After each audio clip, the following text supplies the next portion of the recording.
Hello, welcome to Capturing Christianity. I'm Cameron Bertuzzi here with Dr. Frank Turek. This is the first time he's on the show to take call-ins. Today, the topic is God exists, which, if you know anything about Frank, he's defending God's existence. He's debated all sorts of atheists literally all over the world. He's talked to college students. He's often on college campuses, interacting with students and interacting with all sorts of questions on God's existence. And so what we're doing today is just a call-in show. If you have a question for Dr. Turek, then you can call in right now. We've actually got the link in the description, and you can go through our vetting process and hopefully get on the show today. We've got a few people already lined up, so I would recommend, if you are interested in calling in, do so as quickly as you can. But let's go ahead and begin the show like that quick. We've already got our first guy lined up. His name is Dev. He's an agnostic. He's got a question on the problem of evil. Let me ask him to unmute in Zoom, and then I'll pull him up on the screen here. This is Dev. Dev, is that correct? Are you agnostic? Yeah, the way I introduced myself was that I'm agnostic about my agnosticism. So it seems the more you learn about theology and philosophy of religion, you find yourself much less certain about your philosophical position. Gotcha. So you've got a question on the problem of evil, the evidential problem of evil. Would you go ahead and ask your question to Frank? Right. So the normal times, or the usual formulation of the problem of evil is that of logical consistency. I remember reading William Lane Craig and your answers to the problem of evil as contending against the logical argument. But the focus, particularly about my question, has to do with whether we have enough evidence to sort of turn away or defend the idea of an all-loving God against the sort of evils and suffering that exist in the world. So my particular question has to be is, when we think of suffering in these terms, and I do not wish to commit myself to any particular moral theory yet, but it seems we both agree, regardless of our religious affiliations, that certain actions are prima facie moral, and the committing of those actions is a good reason to believe that God, the all-loving God, doesn't exist. So, Dev, say that again. Dev, say again. Are you saying that because there's evil in the world, God doesn't exist? Is that what you just said? No, I mean to say that the fact that there exists evil in the world, the gratuitous suffering that exists in the world, means that the sort of justification provided for the suffering, for instance, the idea that there is a greater good to be obtained, that the fear and the pain, the suffering, is what allows the greater good, such as bravery or love, to flourish. The idea then predicates itself on the idea that God does not allow unnecessary or unjustified suffering. That is, the amount of suffering that there exists right now. If there was more suffering than that, it would mean that the amount of suffering that is in addition to what is necessary is unjustified. And okay, well, let's just camp on that for a minute, because I think the key word that you mentioned there is gratuitous evil. Because we can all make a case that, okay, maybe this evil has occurred because there's a greater good coming, and that's one theodicy that you can offer. But when someone says there can't be a good God because there's gratuitous suffering, first of all, I would argue that unless God exists, there is no evil, because there is no standard of good by which to judge whether or not something is evil or something is good. Everything would just be a matter of opinion. But going back to your point about gratuitous, how do we know a particular event is gratuitous? It seems to me that would be a presumption that we don't have the knowledge to know, given the fact that every single event that occurs in this life ripples forward to affect trillions of other events. and we can't see how they all interlock. So it would seem to me that at best we could say is we don't know whether or not this is gratuitous. We don't know whether or not this is going to bring a greater good, but that would not mean that God doesn't exist. It would just mean that we don't know what kind of good could come from this. Does that make sense? Yeah, I guess the way I'd phrase it is that the difficulty I have with this position is that it seems to commit me to the view that the amount of suffering that exists right now is the perfect amount of suffering there ought to exist. That the suffering that exists right now provides the maximum, the best possible greater good that could come about. It's not a matter about establishing whether or not there could be greater good. There may well be. It's about the possibility of there being a God is diminished by me having to commit to the idea that all the amount of suffering that exists right now, just imagine the idea of a mother being separated from her child by a tsunami. If that wave tide had been just an inch lower, then it would seem that it's a good thing. It seems to bank on our intuitions that inch lower of the wave would have been a great idea. But if it was a great idea, and if it was indeed God's doing, then it seems to me that God allowing less suffering than that which exists right now would mean that in the first place, God had allowed unnecessary suffering, which I don't think is possible. Do you think so? Well, Dev, do you mind if I actually jump in and invite some clarity on the question? Because it sounds, Dev, maybe you can just tell me what you think about this. So it seems to me like you're almost wanting to say God is committed to creating the best possible world. And then you're also saying that theists are committed to the belief that this is the best possible world. So that involves sort of two different claims. First of all, is that kind of what you're getting at? I suppose so. It seems okay. to me that Well, here's the problem, because those are two different claims. Okay, so there's the one on the one hand, you've got to argue that God must create the best possible world, and in the literature, there's arguments that exist against this thesis. And on the other hand, you've got to argue that this is the best possible world, which there's arguments against that too. So like there a lot of philosophers think that it's not even possible that there is a best possible world. God is only committed or only required to create a world that is good enough, so to speak. So the reason why I'm pointing that out is because if that's the objection that you've got to decide that, well, you've basically got to defend both of those. And it's pretty controversial. So, but Frank, any additional thoughts? Well, yeah, there's another angle on this too. And as you say, philosophers debate this, but this certainly isn't the best possible world. Say if you had one less murder, one less rape, right? That would be a better world. But this might be the best possible way to get to the best possible world, if there is such a thing, with free creatures. See, if God is going to give us freedom, then one thing he can't do is force us to do what he wants us to do, because then we wouldn't be free. And of course, we wouldn't be morally responsible then. So yes, God could create a world where there was no sin, but then he'd create a world of robots and it wouldn't be a morally equivalent world.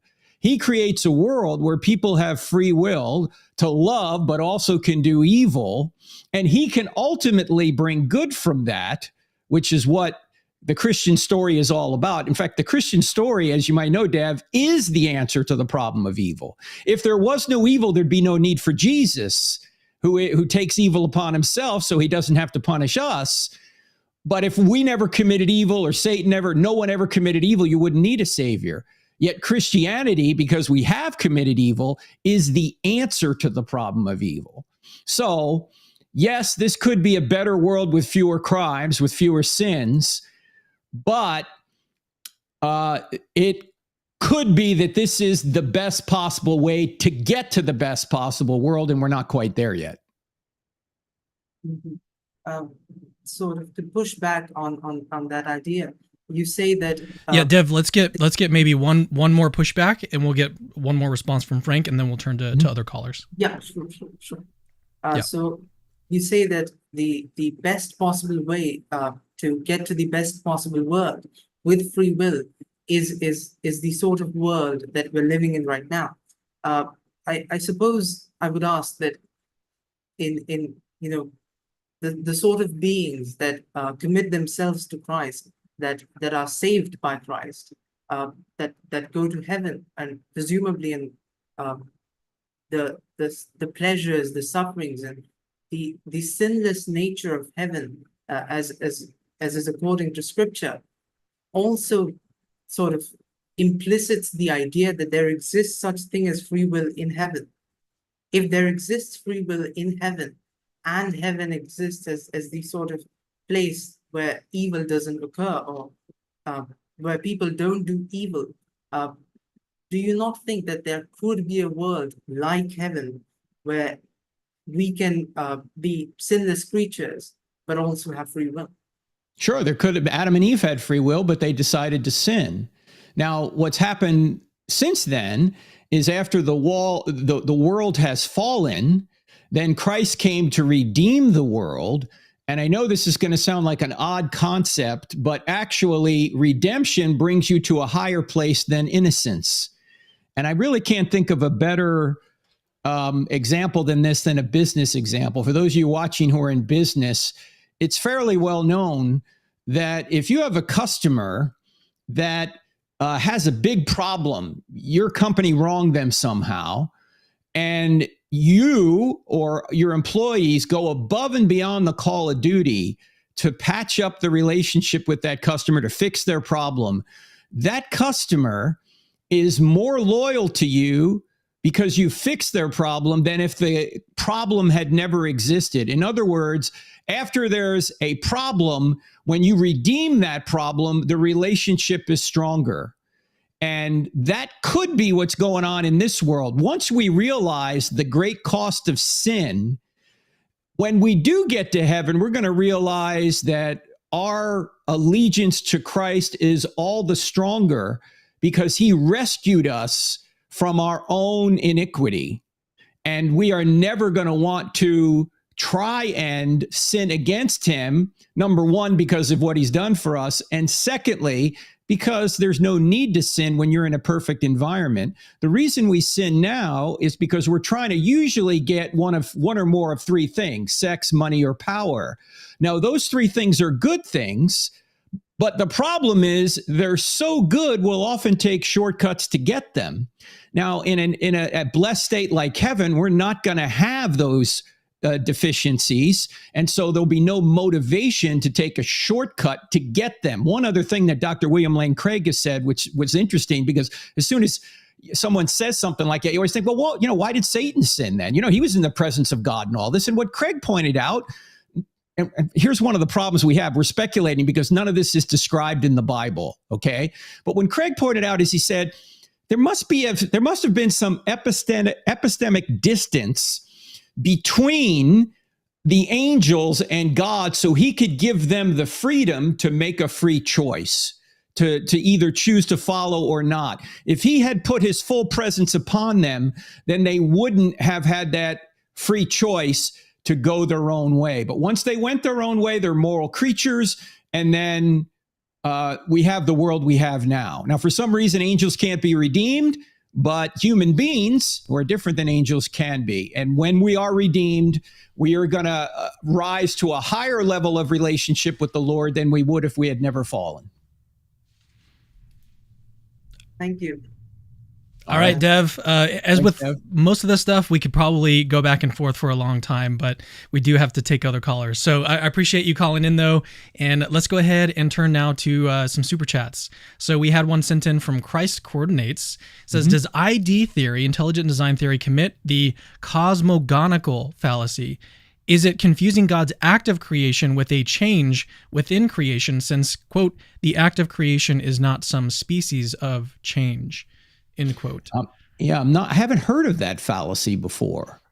Do you have any insights on it? No, I've not heard of that one either. So, is it confusing God's act of creation? Yeah, you read it back.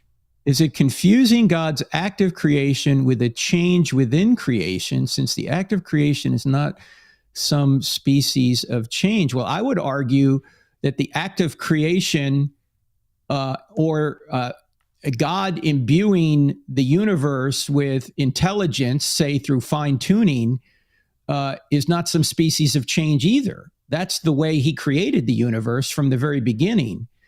And if you're a Thomist, you realize that God's acts are outside of time, but they impact creation. Of course, Dr. Craig would come on in here and say that once God creates, he's inside of time. I don't have the time to study that, but that would be his view. My view is that God can impact time once he creates it, even though he remains timeless. And so there's no change going on in God because he doesn't think in sequential manners like we do. Like God doesn't think, let's see, all men are mortal. Socrates is a man, therefore Socrates is mortal. God just knows that intuitively from eternity and doesn't think sequentially. So there's no change in God when he thinks or when something happens here on earth. I don't know if that answers the objection completely because I'm not quite sure I understand the objection. But if God creates in a fine-tuned way, then that's not a species of change either. It's just part of his creation. Does that make sense to you, Cameron?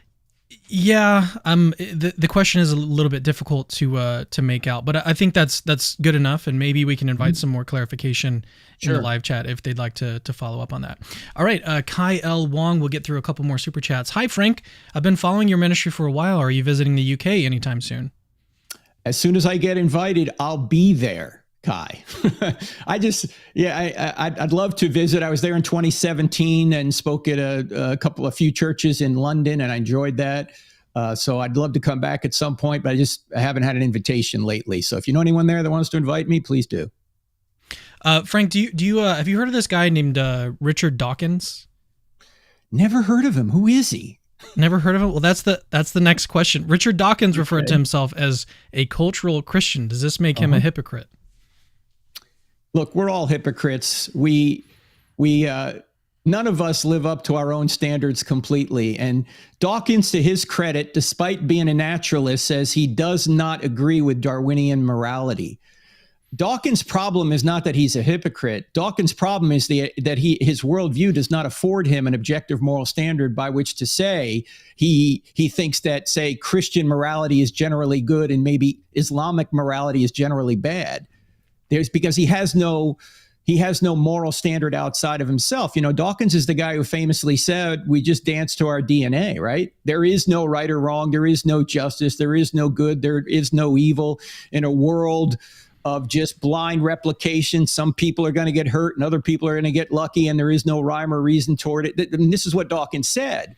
So on one hand, he tries to say there is no objective right or wrong, but on the other hand, he tries and say, the Christian morality is superior to the Muslim morality. Well, you can't have it both ways. Either there is a morality and God exists, or there isn't, and there's no real moral difference between any two moral opinions. All right, let's go ahead and pull in our next caller. This guy's name is Aaron. He was actually on with us last week. And Aaron, as I understand it, you are an atheist. You've been an atheist for about 4 years. You even run a podcast with your brother about worldview, so that's pretty cool. Your question is about Christians and atheists working together, but I'll let you go ahead and spell it out. Hey, Aaron. Hey, Dr. Kirk. Hey, one thing I wanted to say before we get started is I love the name of your ministry, the Cross-Examined. Like, there's a lot that we don't agree on, but I do love that name. Well, thanks, brother. Appreciate it. But yeah, so don't let me put words in your mouth, but a lot of your work kind of comes across combative towards atheists. So I was just curious, how would you recommend that we unify believers and non-believers? In what way do you mean, Aaron? Like unify for what purpose? On what topic? So that we can have a more civil discourse. Yeah, well, I think that when the book "I Don't Have Enough Faith to Be an Atheist" came out, it came out in 2004, so that's 20 years ago. The new atheism was just emerging, and I know you're familiar with the new atheism. It seems to have waned in recent years. but there were people like Richard Dawkins and Christopher Hitchens and Daniel Dennett and Sam Harris, who came out pretty much after 9/11 to really sort of hammer all religions as somehow a moral problem for the future of civilization. And it was sort of an aggressive stance against all religion, Christianity included. Now, there were exceptions to that because Christopher Hitchens, to his credit, and even Richard Dawkins pointed out that the Muslim morality is something that they find morally inferior, despite the fact that they don't have a standard by which to judge that. But I'm all for treating one another with respect, because in my view, we're all made in the image of God. And I should not agree, or let me put it this way, I should not expect everyone to agree with me. Look, I'm 62 years old now. I did not agree with my 62-year-old self when I was 22, right? So why should I expect you or anybody else to agree with me? I don't know your background. I don't know your interests. I don't know what you've read, what haven't read, where you've come from. I don't know your experiences. I shouldn't expect you to agree with me. And so I think we have to have dialogue. And I don't know if you know much about our YouTube ministry and what we do on college campuses, but I have a lot of dialogues with atheists and Muslims and other non-Christians, and it's always civil from my point of view. I don't expect people to agree with me. Yeah. No, I guess what I'm trying to get at is, like, if you were to talk to me on the street and you said something like, oh, you can't call yourself an atheist just because you lack a belief in God. Well, then that kind of puts me on the defense. And then, that kind of like stirs something up in me that now I got to defend myself. And I guess one reason why I'm calling in too is I've tried to read 2 of your books and barely made it to the 2nd chapter just because I found it so combative and so frustrating. So I guess that's a big reason why I'm calling in today. Well, yeah, maybe that's a problem with tone of my books. Of course, we're supposed to give an answer with gentleness and respect, according to Peter. But since I'm from New Jersey, that's hard for me. Okay, that's where I grew up. So, different approaches are good for different people. And but let me ask you your statement there about lacking a belief in God. What do you mean by that? What does that mean? And what is your definition of atheism? Yeah, so I would say theism is having an active belief in a God. Atheism is not having an active belief in a God. Okay, but that would just tell you about your psychological state. It wouldn't tell you whether or not you think God exists, right? Mm-hmm. Yeah, that's true. Okay, and I would say the same thing about theism, though. Based on my definition of theist, all that person is saying is they believe in a God, and all I'm saying is I don't believe in a God, and that's all I'm trying to convey with that label. Right, but it's not just a lack of belief. If you say I don't believe in God, I assume you have reasons to say God doesn't exist. Just like I would say I think I have reasons to say that God does exist.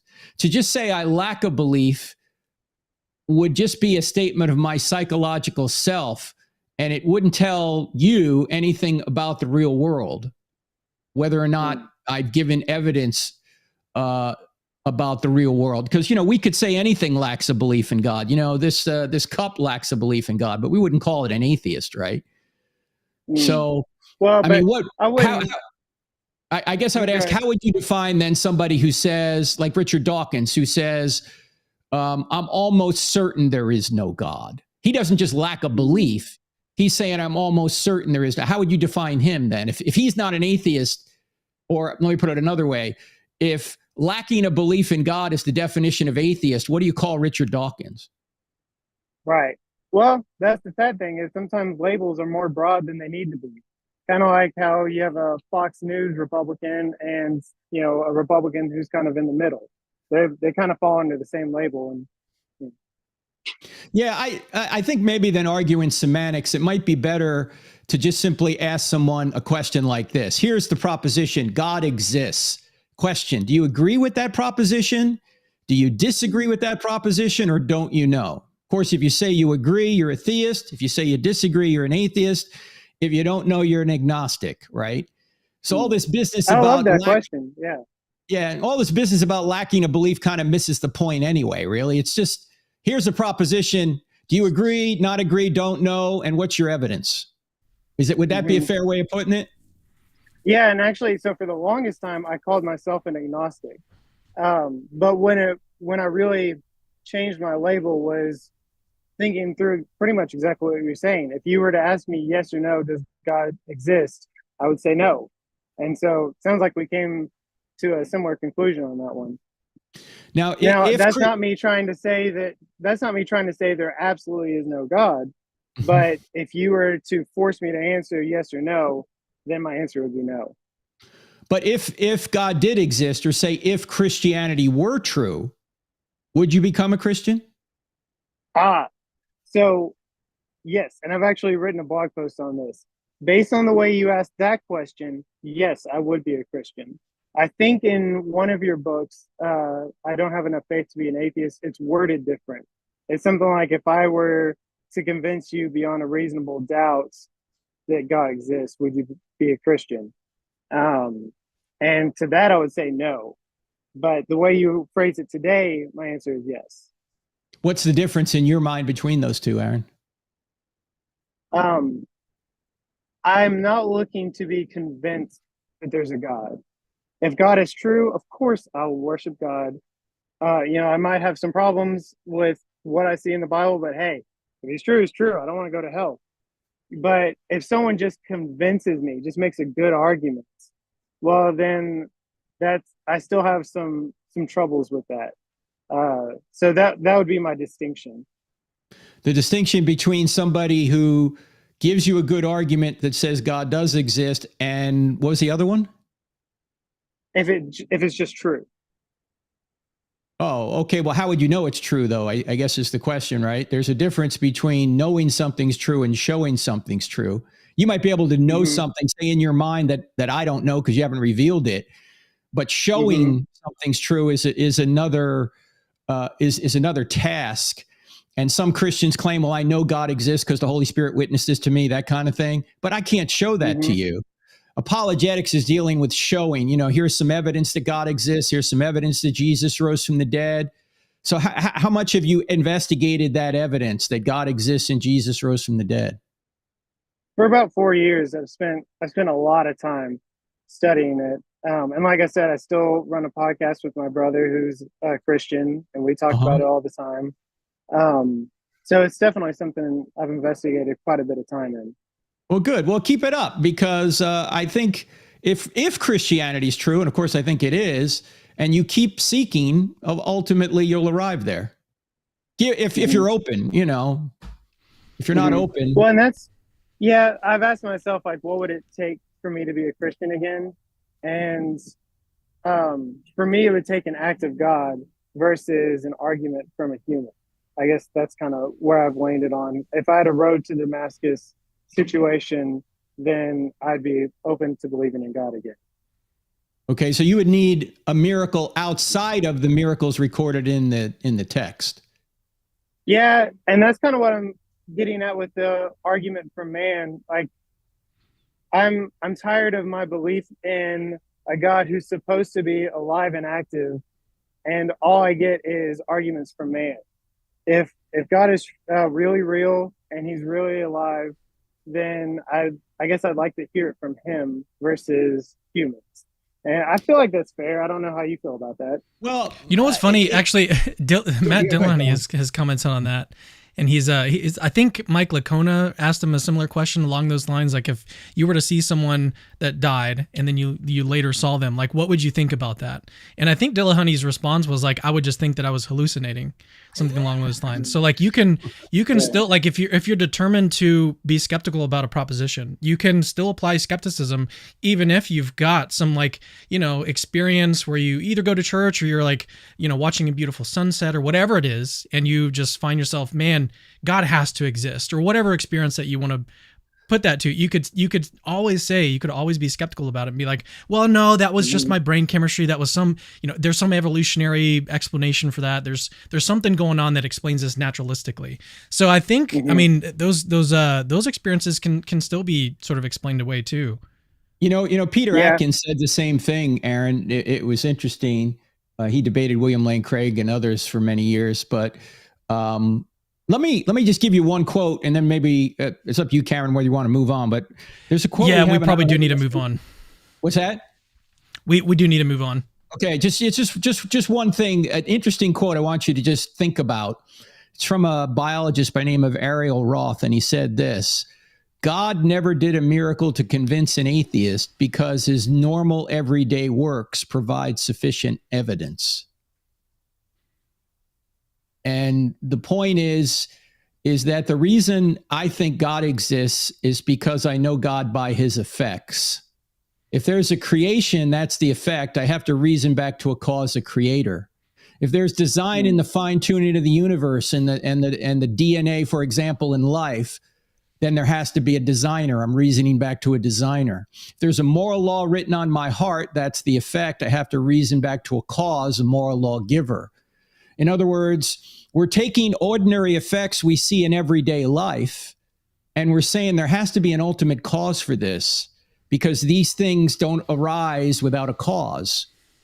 And so just existence itself is evidence for an uncreated creator. Now, whether or not that's a Christian God, that's another question. You have to look at the evidence for Jesus resurrecting. But the fact that there's a creator, a designer, a moral law giver, I think is pretty self-evident if you really consider it. There has to be an ultimate cause for all of this. And this is, by the way, is the distinction between God's word and his works. Everybody has God's works. That's just the nature itself. And the moral law within, as Kant said, are God's work, are God's works. Whereas his word is something that you have to get evidence for to see if the Bible's true or the Quran's true or some other revelation. But I guess, what I was saying is... Sorry, hey, Aaron, sorry, we've got to, sorry, bud, we've got to move on to other callers. Gotcha. All right, thanks for having Aaron. me. Yeah, keep going, man. Keep seeking. God bless you. All right, bud. Yep. I'm actually pretty confident that we'll see him again because this is not the first time that he's called in. So I would love to have him call back and chat a little bit more. But we have a bunch of callers waiting, so we do need to move on. Let's get to a couple more super chats. So this one from Ellie Shamoon, just a $200 super chat. Love you both. That's Thanks, amazing. Ellie. Thanks, Thank you Ellie. so much. Yeah. Thanks for helping Cameron. This is a kind of a fundraising time for him as he's trying to advance his channel. So if you like what Cameron's doing here on Capturing Christianity, you can support him either through these super chats or also through, is it Patreon? Are you on Patreon? Patreon. Yep. Patreon is the main. So how do people do that, Cameron? Yeah, so we've got it linked in the description of all of these call-in shows that we've been doing. We actually did, we started the fundraiser last week. We did 5 call-in shows every single day last week, and I actually had a lot more scheduled this week, and a few of them just unfortunately fell through. But today is the one that we're doing. We're basically continuing the fundraiser. So I can give a little bit more information about what's going on with the ministry and ways that you guys can give if you want to help support us. So we are currently running a deficit. That means that our monthly expenses are a certain amount, and the monthly donations that we get, we're about $4,000 under that. And so we're raising funds, hopefully on a monthly basis, people that want to support every month to basically fill that gap. And so we've made some progress toward that goal since last week, but we're definitely not there. So I do need you to basically help support us and sign up today. If you can, see value in the work that we do. We made it as easy as possible. You just click the link in the description of the video. It takes you to our Patreon. We've got a few different things that we're giving you during this fundraiser. Let me go ahead and put myself full screen so I can show you some of these things. Well, first of all, we've got a PDF that we're giving to anyone that signs up at any amount. If it's $1, $2, $5, $50, whatever. It's a PDF on gospel reliability, which basically kind of summarizes the different arguments that there are for gospel reliability. It's a great resource available right now. You can go get it if you sign up. At the $25 amount, we're giving away this book, and this is a one-time thing. We're just giving this away during this fundraiser. It's written by Pat Flynn. We're giving these away to anyone that signs up at the $25 amount, and this book is receiving high praise from everybody that's read it, including atheists. Josh Rasmussen has said really, really high things about it. If you don't know who he is, look him up.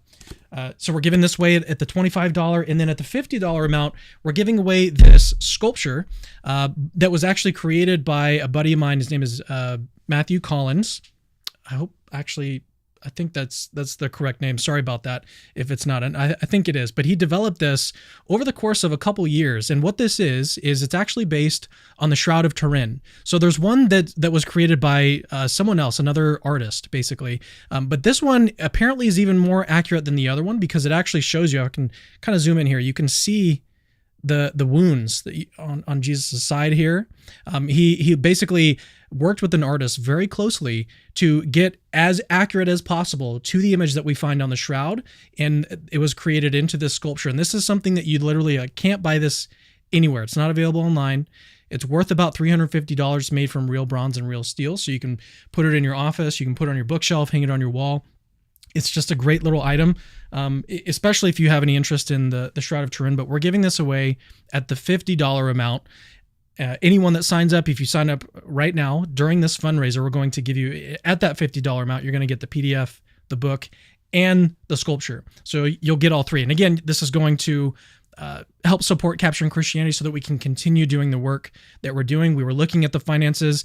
The reason why we're doing this big fundraiser is because there's really only enough in the bank to basically fund Capturing Christianity for another few months, about 5 months, last time we looked at the finances. So this is a pretty serious, urgent situation. So if you do see value in the work that we're doing here, especially with the call-in shows, the interviews, the debates that we host, other short videos that we do, if you see value in any of that and you want to help support us and get us to that break-even point so that we can continue doing what we're doing, I do need your help. I need you to go to patreon.com/Capturing Christianity and pledge your donation today.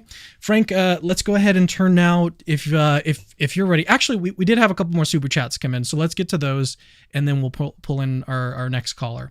And the next caller is actually a theist, and he's a very philosophically informed theist, and he's got some questions about your version of the moral argument, as I understand it. So let's go ahead and pull up a couple of these super chats. This one's from Joseph Shipley. Just wanted to say thank you for your work. Your books were my first foot in the door to apologetics. I'm teaching a class for the first time on apologetics/biblical worldview soon. Do you have any advice? Worldview. Well, it depends on how in depth you want to go. Summit Ministries has quite a robust curriculum on that. And I'm trying to think of the name of it. Understanding the Times. I have it behind me now that I think about it. We have, just trying to think on my shelf if I have anything just on Christian worldview. James Sire used to have a book called The Universe Next Door, which is a very good book. He's passed on, but that might be a good book to get on the differences between worldviews. Cameron, do you have anything that you can think off the top of your head on different worldviews?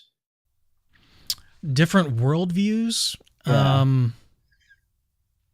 Like just a book on a sort of introduction. Well, maybe his question here is, he's saying apologetics, biblical worldview. Well, our session on I don't have enough faith to be an atheist will give you the sequential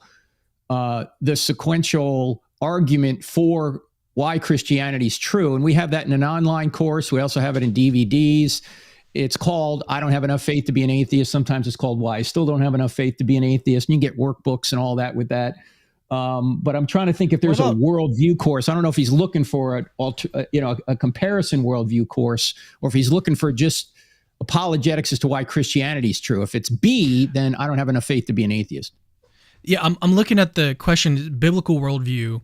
So that doesn't seem to me like he's necessarily wanting to look at the different world religions or the different worldviews, and compare them. So the first thing that came to mind for me was Philosophical Foundations for a Christian Worldview by Craig and Moreland. Yeah, but if he's teaching that, I don't know what level of the class it is. That's more of a college text, right? Philosophical Foundations.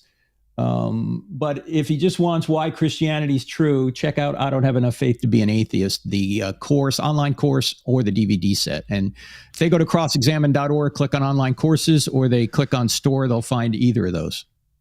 Another book I'll just mention real quick, we'll get to another super chat, is Taking Pascal's Wager by Michael Rhoda. I'm not sure if you're familiar with him or that book, but he basically updated Pascal's Wager to address some of the more common objections to it that have arisen. And so he developed it, and basically what he aims to do with his book is lower the bar for apologetics. So instead of needing to get someone to say like 80% confident that Christianity is true, he combines the arguments for God's existence and for Christianity, and then basically says that if we combine that with a version of Pascal's Wager that is defensible, then it can lower the bar to get you to at least 50%. So if you can be at least 50% certain, then it would make it rational, not necessarily to believe that Christianity is true, but it would be rational to commit yourself to basically live life as a Christian. And then eventually the hope would be that belief would come sometime after that. But it's a very interesting read, very interesting subject, and it's a great book that I would definitely recommend. Good. So let's get a couple more super chats, and then we'll turn to our next caller. Christ Coordinate sends in another one. He says, my previous question would be relevant to the origin of life. Is abiogenesis a change according to nature in creation, or is it an act of creation? Well, first of all, from a scientific perspective, nobody knows how life began. So we're in the dark on it, and James Tour will tell you that, and even people that don't like James Tour will tell you that. Nobody really knows how life began, and but it did begin. We're all here. So either it happened through some sort of intelligence, or it happened just through some sort of natural process. But of course, if you're going to say it happened through natural process, then you assume you have some mechanism by which this could occur. And of course, no one's discovered any such mechanism. Not only that, but we've discovered things in a living cell that seem to require intelligence, such as the genetic code. The genetic code is a program. It's, as Stephen Myers put it in Signature in the Cell, it's like digital code. And we all know in all our prior experience that codes always come from minds. And that's not a God of the gaps argument. We're not arguing from what we don't know. We're arguing from what we do know, that every time we see a code, every time we see a program, every time we see a message, we know there's a mind behind it. So if there's a mind behind elements of life, then that would argue that life itself is intelligently designed. And if you're going to say it's not intelligently designed, well, what about the universe? Does the universe, before you can have life, you have to have a universe. Where did the universe come from? And that appears to be designed as well because it's so extremely fine-tuned. And then, of course, the laws of nature themselves are fine-tuned, and they're persistent and consistent. Why is that the case? It appears to me that's better explained by a mind, because laws come from lawgivers, and nature is predictable, which is why we can do science to begin with. That appears to come from a mind as well. It comes from some order. Where does order come from?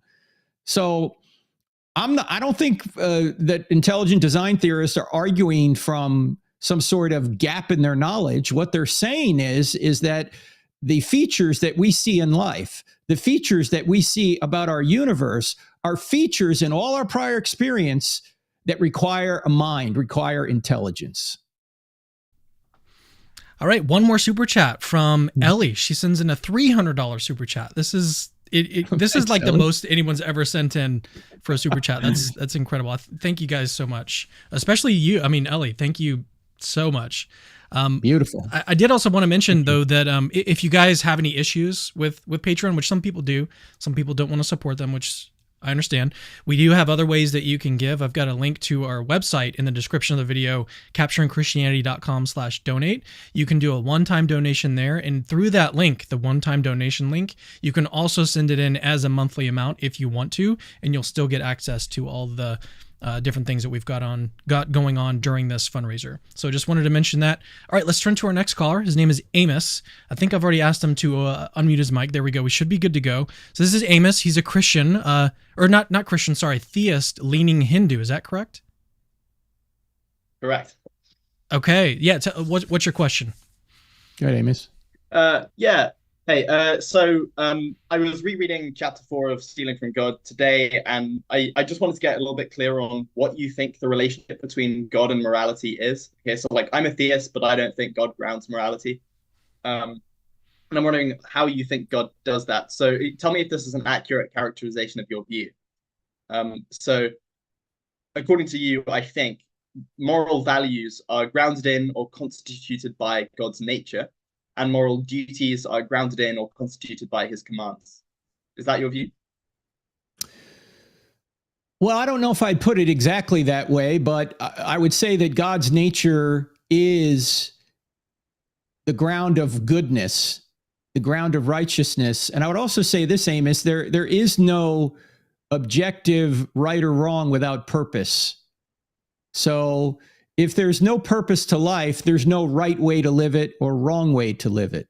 Just like if there's no purpose to, say, a soccer game, scoring a goal is no better than letting in a goal, because if the game has no purpose, there's no way to say that this play is a good play and this opposite play is a bad play. All we could say are those plays are different. So in life, there has to be a purpose for us to say, this is the right way to live and this is the wrong way to live. And without God, there can be no purpose. So it's not just about who is the ground of goodness, but it's also who is the ground of purpose. How do we have a purpose if there's nobody out there saying this is the right way to live and this is the wrong way to live? Okay, so just to clarify, what is the relationship between God's commands and morality? Well, God is going to command what is based in his moral nature, but that doesn't mean that his commands don't change. Why? Because the situation changes. Like, for example, in the Old Testament, he had certain dietary laws, and apparently they were put in place in order to keep the Israelites separate from the surrounding nations, holy, separate. And when the New Testament came along, he did away with those commands because the commands were just a means to an end. The value underneath the command, be holy, is the same in both dispensations, but the command is different because the situation is different. And we might recognize this with our own children, right? When a child is 2 years old, you're going to say, hey, stay out of the street. And the reason you're going to say that is because you love the kid, right? But when he hits 16, you're going to say, hey, kid, get out in the street and get a job, for the same reason. You love the kid. Now, the value behind the command is love, but the command is actually opposite because the situation has changed. So it's not just God is issuing arbitrary commands. He's issuing commands based on his nature and the purpose he has for us. And that's why sometimes the commands can change. Mm-hmm. Yeah, so the angle of my question isn't about Bible, it's about meta-ethics. So okay. I'm wanting to know, so I understand that on your view, God can't command anything that's contrary to the goodness instantiated by his nature or grounded in his nature. But I'm wanting to know, okay, so could God refrain from commanding something in his nature? Otherwise, in other words, like, does he have freedom of speech with regards to what he commands? So could he refrain from commanding people? Can he refrain from what? That are good by the standard of his nature? Could he refrain from commanding people to do things that are good by the standard of his nature? Can he refrain himself to, does he have to issue commands that are, can he refrain himself from issuing commands that are good? Is that what you're saying? Mm-hmm. In other words, yeah. He doesn't, it might be good that, say, we all help an old lady across the street every week. That might be a good thing. I'm just making something up now, right? But can he refrain himself from issuing that command? Yeah, of course. Yeah, he doesn't have to exhaustively issue commands to us just because his nature is good. Sure. Okay. And so do you agree with Craig that God's commands ground or constitute our moral duties, whereas like his nature constitutes the values? Yeah, I would probably say that's correct. And Craig knows more about this than I do. But Sure. yeah, what's your position on it, Amos? Where are you on it? Yeah, so like could I just put the objection now that I'd be building up, so then I can tell you where I am on it. Sure, yeah, so go ahead. You know, the objection is like, okay, so if God's commands ground or constitute our moral obligations, but these commands are contingent, like you said, because God could refrain from commanding things that are good, that seems to contradict what we intuitively think the modal status of moral obligations are, namely necessary. So it seems to me that in all possible worlds, if I had the opportunity to prevent 1 million Holocausts by twitching my finger, that I'd be obligated to do that. But I think your view commits you to saying that there are some possible worlds in which I would not be obligated to do that. And that seems false. Well, because God can bring good from evil, as we mentioned at the first question here, that yes, this isn't the best possible world, but it might be the best way to get to the best possible world. This world would be better if there was one less murder, one less rape, one less theft, right? But with free creatures, if God is going to truly give us freedom, then he has to tolerate a world where people are going to do evil. And could he have created another world where, say, we did less evil, or you and I didn't even exist? Perhaps, but we don't know. All we know is the world we have. So I don't think God is obligated. Sorry, go ahead. Well, go ahead. I was just going to clarify. My objection isn't about the problem of evil. It's about the modal status of moral obligations. So it seems to me that they're necessary, but your view implies that they're contingent. Yes, I think God has the free will not to issue commands on every good thing that he might have in his nature. That he could tell us that, you know, we have to give away 90% of our income. That might be a good thing, right? But he hasn't told us that. He might say that you have to devote, 20 hours a week to helping poor people do X, Y, or Z. Is he obligated to issue that command? No, he's not obligated. But the commands he does issue are good. Sure. Amos, do you mind if I invite some clarification? So your objection seems to be that Frank's objection or view, Frank's view is that God's commands ground our moral obligations. But then you pointed out that he believes that moral obligations on that basis are sort of contingent. So they don't necessarily have to be true. They could obtain, they could not obtain. Depends on, I guess, on the actual obligation or the command itself, what God has indeed commanded. But your view is that seems like your view is that moral truths are necessary truths. So do you believe, Amos, including obligations? Including obligations, do you think that all moral obligations are necessary? Or do you think that do you think that any are contingent? No, I think some are contingent. So to take the but you think your objection is that your objection would be then that because you agree with him in the sense that some obligations are contingent. So it seems like the disagreement then would be like, what is the range? Does Frank think that there's more contingent moral truths than you do? Maybe that's the difference between the two of you guys on this matter. Yeah, I mean, so it's not just like, Frank accepts like one more God than me or something. It's like the obligation is that he thinks that the objection is that he thinks that there are no necessary moral obligations, and I think that there are at least some. Okay, is that your view, Frank? I didn't say there were no necessarily moral obligations. I said that God is not required to exhaustively give us commands on every particular issue, even though those issues might be good. So I think the 10 Commandments do a pretty good job of telling us, and of course, the greatest commandment, love the Lord your God with all your heart, soul, strength, and mind, and your neighbor as yourself. It seems to me that those commands are, if not obligatory, close to it for God. If he's going to love us, he's going to give us those essentials. But he's not required to make every possible good thing that he wants us to do a command. That would be impossible. Okay, so to clarify, anyway, you do think that there are some commands that God is that like it's metaphysically necessary for God to give. So it's metaphysically necessary for God to issue the 10 Commandments. What do you mean by metaphysically necessary? What does that mean? Metaphysically necessary. Oh, so it means that there's no possible world in which God doesn't issue the commands. So you seem to think, okay, there are some necessary moral obligations, and if moral obligations are constituted by God's commands, then it's going to turn out that God issues these commands in every possible world. Well, if God created a world that God has to issue. If God created a world where people could not be killed, he wouldn't have to issue "thou shalt not murder," right? Mm-hmm. Because it'd be impossible to murder somebody. So in the world that we have here, it would seem that "thou shalt not murder" would be a necessary command from God's nature.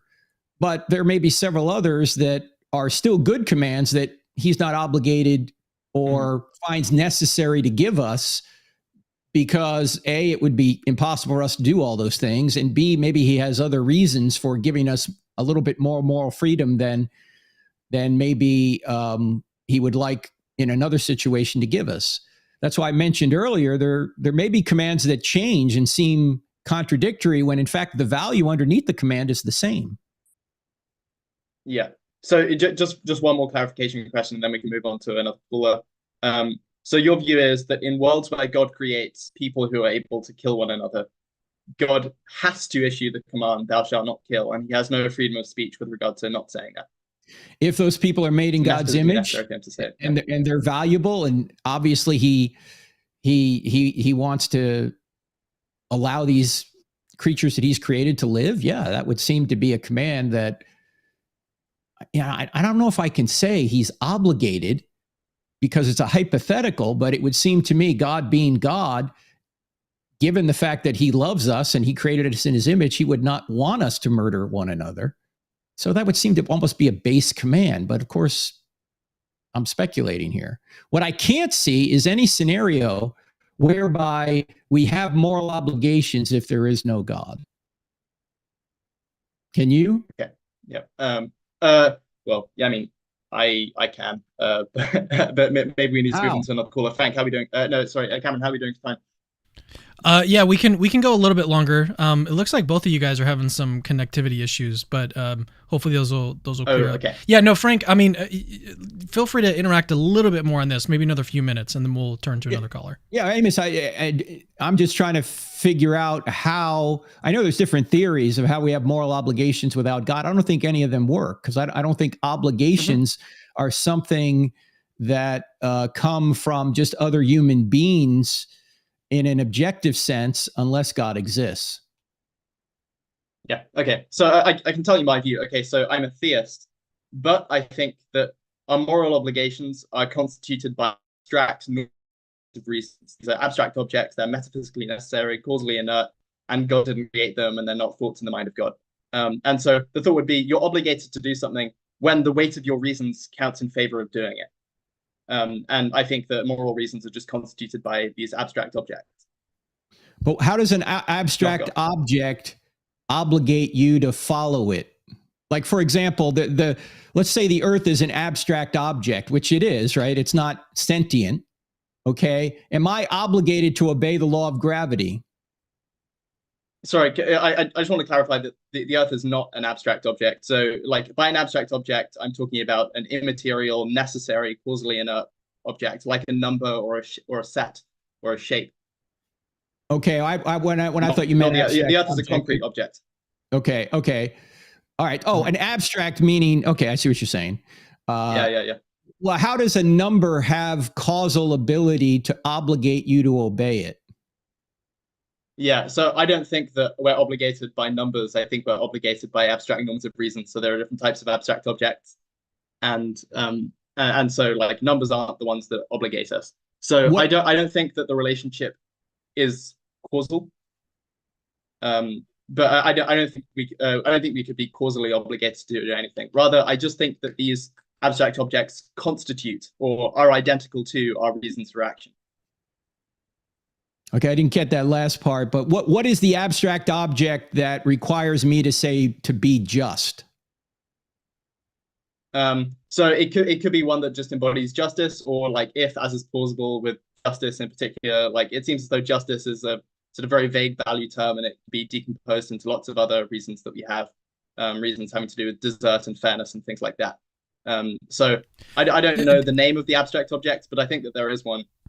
Do you mind if money I that invite constitute our obligation to justice? Yeah. I've got a question, Amos, and you're I'm noticing like it's kind of cutting in and out with the Zoom quality. So I don't know if there's anything you can do on your end, Oh, sorry. Amos, to maybe fix that. But we can still hear you fine, so it should be okay. I think there is. Yeah. Okay, yeah.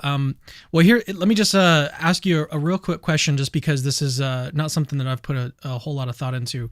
With respect to this moral Platonism type grounding for morality, what would be identical to, well, let me think about the right way to put this. So, because what you've said is that it's grounded in some sort of like abstract object, right?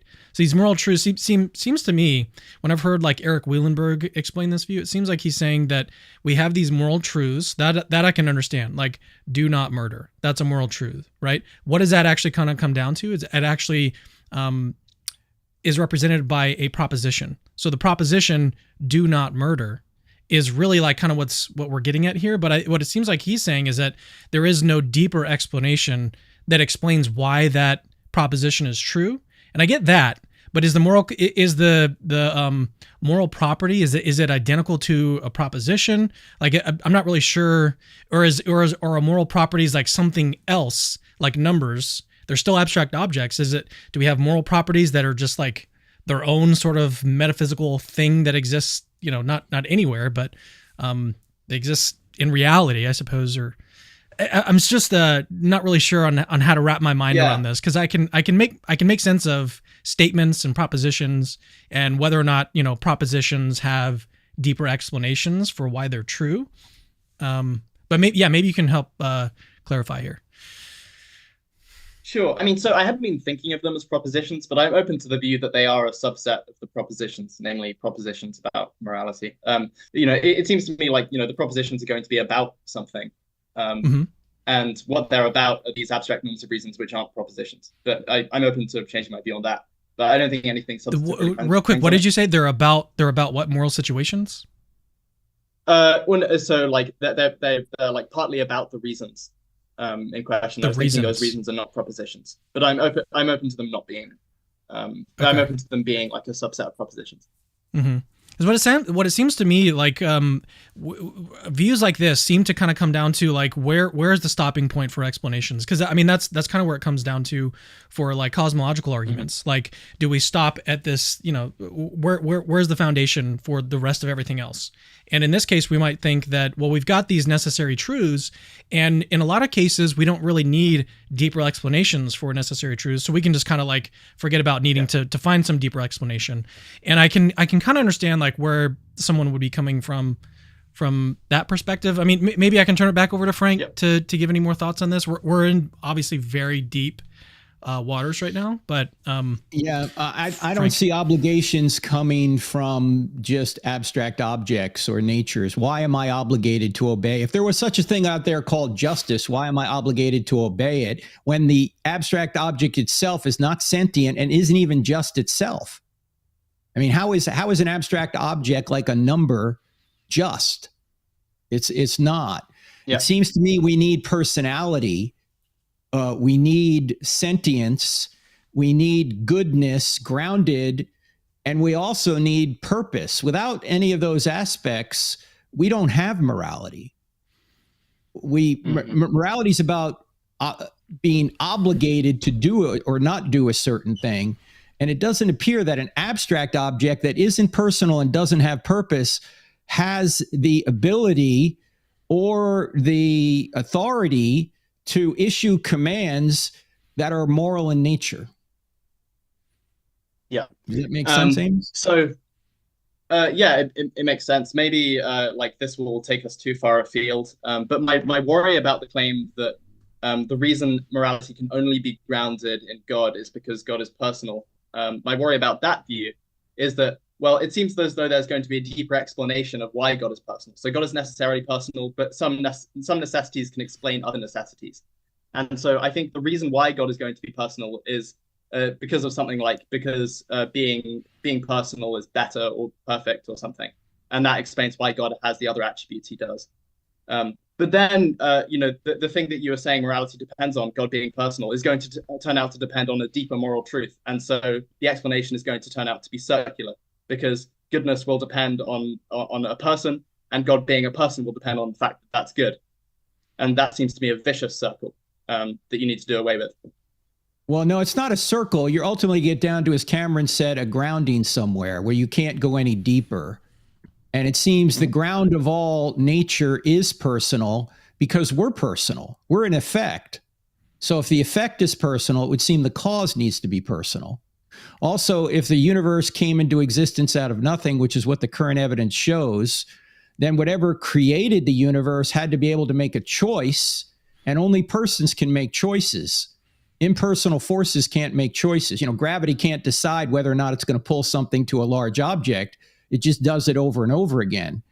So to go from a state of nothingness to a state of creation, the cause of that would have to be personal. And so it seems we arrive at personality as the first cause from the effects of the universe itself, and from the fact that we're personal, we're an effect as well. So we're just going from effect back to cause. Yeah, All right, no, Amos. the Let's. cosmological Sorry argument is to. orthogonal to the moral argument. Right. Amos, sorry. Okay. I am gonna have to cut in. Yeah. We'll move to another guest. Partly because your connection is so bad. You need to fix it. Okay, yeah. I don't know if you need to do a direct connection to your Ethernet or whatever. Not Ethernet. Get AOL.com, man. Go ahead. Okay. Get rid of this Walmart connection. All right, Amos. Thanks for calling in. We'll see you later. Okay, so out of the echo, we're turning to some more super chats here. Out of the echo says, I called in earlier, I think this is Aaron, not to be combative. You quoted, God never did a miracle to convince an atheist. His works provide sufficient evidence. Wasn't Jesus showing himself to Paul a miracle? Yeah, I'm not saying that God never did a miracle. What I'm saying is the quote that this biologist was giving, he was saying that God's works in nature should be sufficient for people to understand that there is a creator who is intelligent and personal, and not only created the universe, sustains it. I'm not denying that, of course, God didn't do miracles in the Old Testament and the New Testament. I agree with that. I'm simply saying that this biologist was saying God's effect, known as nature, provides sufficient evidence that he actually exists. And this is exactly what the Apostle Paul says in Romans chapter 1, that his invisible qualities are clearly seen so that men are without excuse. They're clearly seen by what has been made. This is how we know God. We're reasoning from effect to cause. This is something Aquinas talked about at length. You know God by his effects. We're effects. If we're effects, there has to be a cause. And if you're going to say, well, nature created us, what evidence do you have that nature created us? And where did nature itself come from? And the laws that drive it? Laws come from lawgivers, it seems. So we're just reasoning from effect back to cause. That's how we know that God exists. So if you never had a miracle in the older New Testaments, you would still know that God existed. And people before the times of the Old Testament patriarchs knew there was a God because they knew in nature. Again, that's the distinction between God's works and God's word. Before there was a word, there were his works. We happen to have both. We have his works and his word.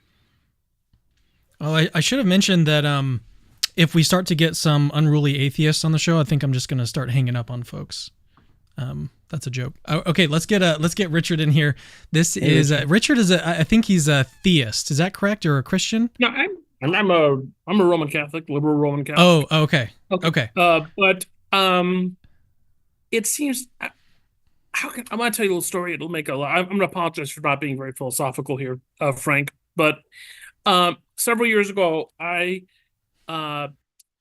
was walking home from Mass in Mexico City, and I was sharing in a apartment with a woman from Japan. We weren't living together. We were just roommates. She asked me why I did that, and I said, because I was a Christian. And she had lived in the United States for a while, and she said to me, I couldn't be a Christian because even if there is a God, leaving aside God and Jesus, it's really just a sexual purity cult. And I was talking with her, and the reason she said that was living in the United States, she never once saw a Christian complain about greed, never once saw a Christian complain about viciousness or cruelty, but homosexuality, abortion, pornography, boom, boom, boom. Those were their issues. and the rest of the world could go, how many ever thousands of people suffer every day die from preventable illness, never really a highlight issue. It seems to me that when we believe in God, convincing people to believe in God and Jesus, that's halfway there. But then we have, 3,000 denominations, each of which say everyone else is wrong.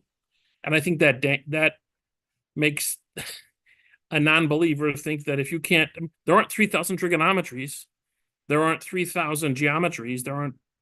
So I'm just trying to see how the fact that there is so much diversity in Christian theology, and in practice even more so, it seems to me that it's just, and I use a strong word here, but I think it just damns our witness. So I was wondering how you would respond to that. I mean, a Catholic worker house is a completely different place from Joel Osteen's megachurch. I mean, Yes. Theology aside, it looks very, very different. Now, is that the result of God and the Bible, or is that the result of people wanting to have their own way? Isn't it the result of human nature, though? Not wanting to have their own way per se, maybe, but it's also a result of the way, Anais Nin or the Talmud, depending on who you want to quote, says we don't see things the way they are. We see things the way we are.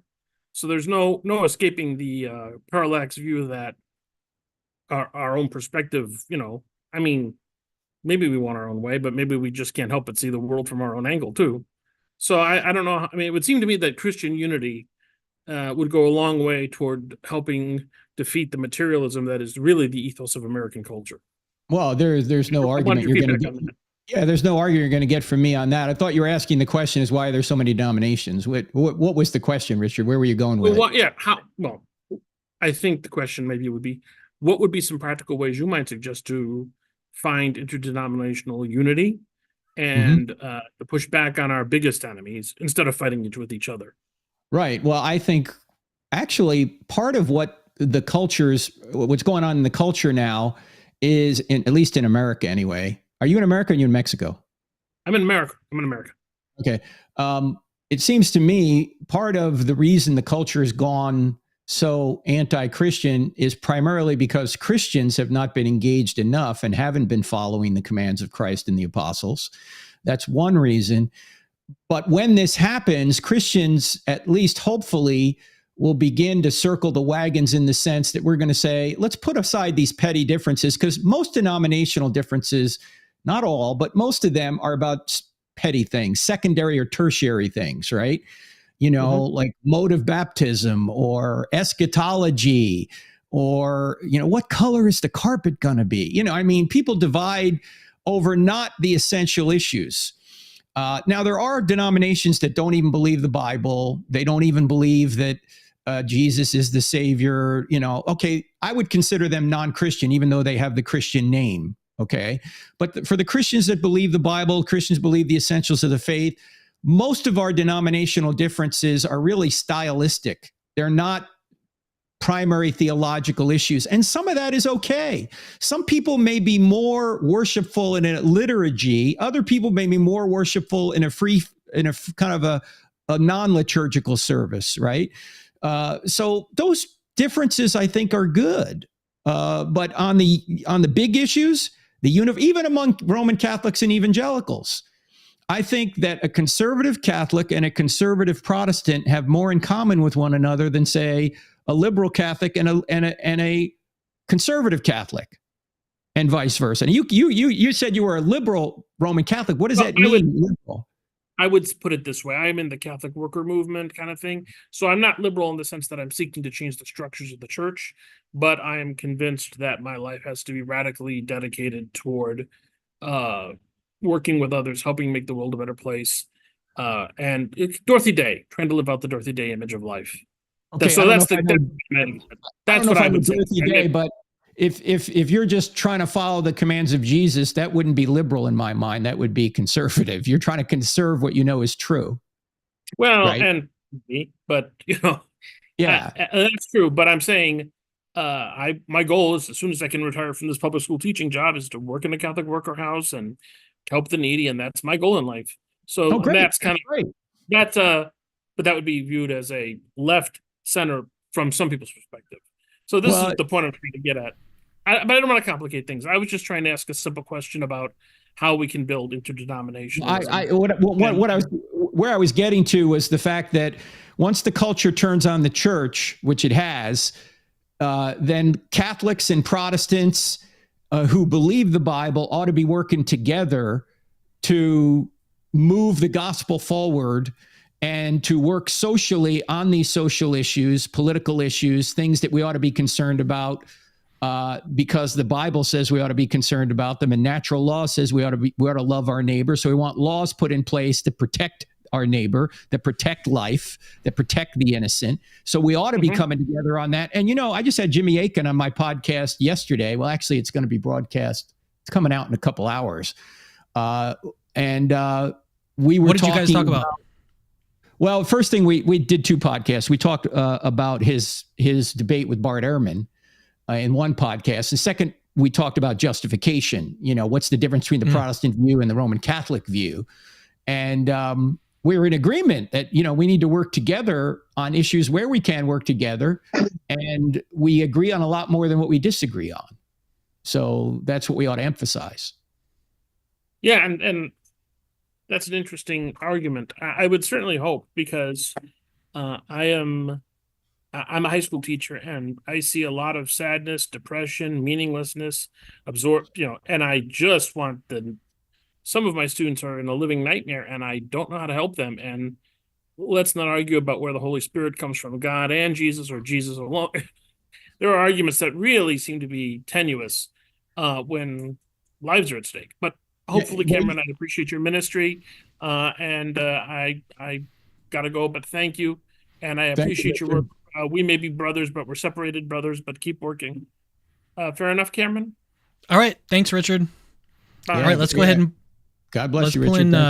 in Gabe now. So this is Gabe, and he is it just says skeptic, but tell me a little bit more about yourself, Gabe, and then we'll get into your question, because your question, it looks like is a little bit advanced. What is your question? Or let's talk about your background first.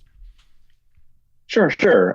First, hi, Cameron. Hi, Dr. Turek. Thanks for letting me speak a little bit.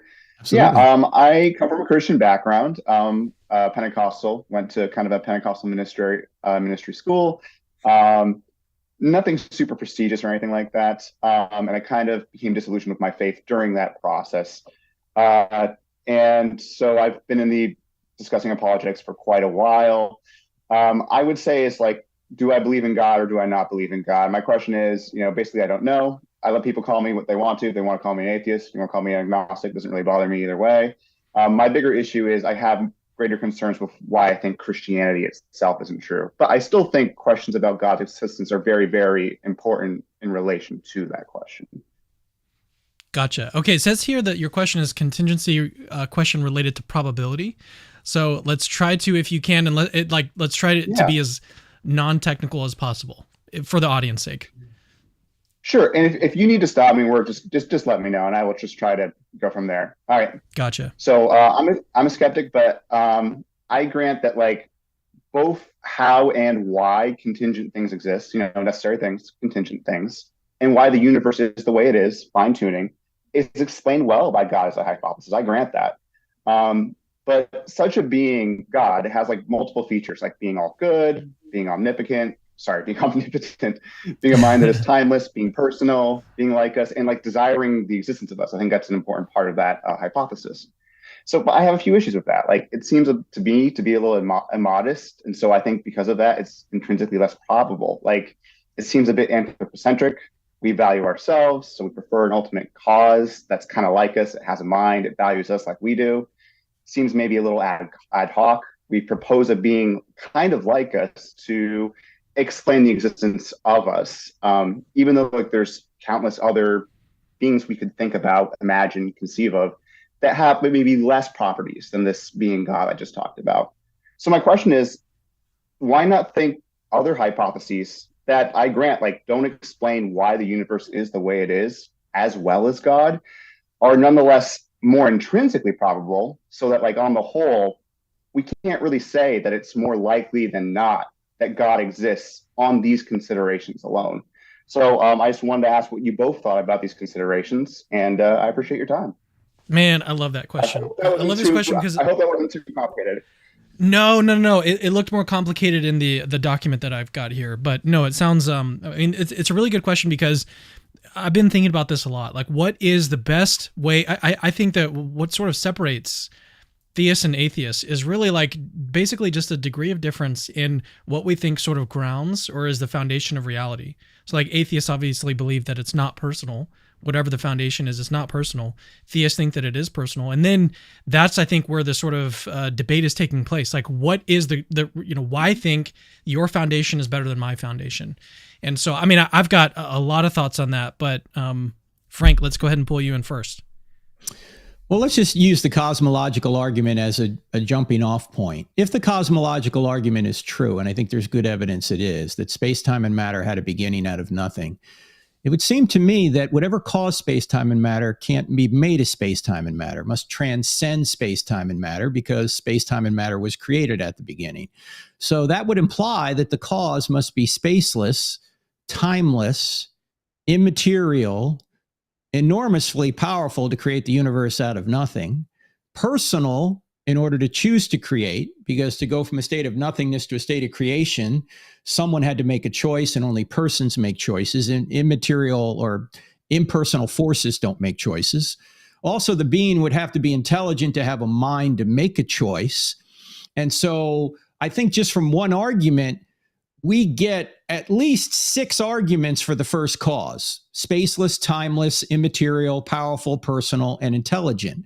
Now, I always ask audiences, when you think about a spaceless, timeless, immaterial, powerful, personal, intelligent cause, who do you think of? And people say God. But then I ask them, well, how do you know it's the Christian God? And of course, the answer is we don't. Yet, from one argument, you don't get Jesus. You would have to look at some historical evidence for Jesus. That's another question. But it seems to me that we have at least 6 attributes of a first cause, which could be the God of the Bible, could be the God of the Quran too, could be just a deistic God, right? But it seems to be at least possible that the God of Genesis 1:1 is also the God of Jesus. We'd have to do more research to see if it is Jesus. So it seems to me we have at least a deistic, if not a theistic God from the cosmological argument. Does that make sense, Gabe? That does make sense, and I do appreciate your response. I think that's a great place to start. So I think you mentioned a few properties, right? So I think it's spaceless, timeless, immaterial, powerful, and then personal, and then intelligent, I think it was. So I think powerful, personal, and intelligent would probably be the areas I push back the most. Like, maybe you could push back on immaterial, but I think it's reasonable to, at least say, it's probably immaterial. So I think the issue is, first of all, you can be powerful. Something can have power without being omnipotent. So that's kind of one of my first thoughts. True. A second thought that comes to mind is that, the idea of personal, because you need a choice in order to create something. And I'm like, but if we think about how things cause other things to exist, it doesn't always seem necessarily to be that it's a choice. I would be very open to something like, there is something that has a disposition to do X or Y or Z, or has these properties, and those properties result in universes coming about to exist. And I don't see particularly why that's like more implausible than like a timeless mind to me seems to be quite complicated if we think about it, right? When we think of minds, I think we tend to think of things in sequential order. And then intelligence, I think it gets to the point of fine tuning, right? So I would grant again that intelligence would explain our universe very well. But I think thinking that the first cause has such intelligence makes the first cause more complicated. And so I think that's a trade-off, so that we're making the cause more intrinsically improbable, even though the effects would be explained well by that hypothesis. So I don't know what your thoughts are on that. Though? Well, what do you mean by complicated, Gabe? What does that word mean in your argument there? I think reasoning is a rather complicated process. The ability to think, to be able to choose, to be able to be rational. So going to like the intelligence of things, right? I think when we look at a human being and its ability to reason and do all these things, we just kind of know that's way more complicated than rocks and other things of that nature. Okay, but are we confusing the effects of the cause with the essence of the cause? because something can be simple but still powerful and have a complicated effect. For example, we could have like a thought that you have that you type into your computer and you turn it into, Moby Dick, right? The thought itself is immaterial. It's not made of parts, but it puts forth a cause, or I should say it puts forth an effect that is complicated and is made of parts, a book. Right. So the cause is simple, but the effect is complex.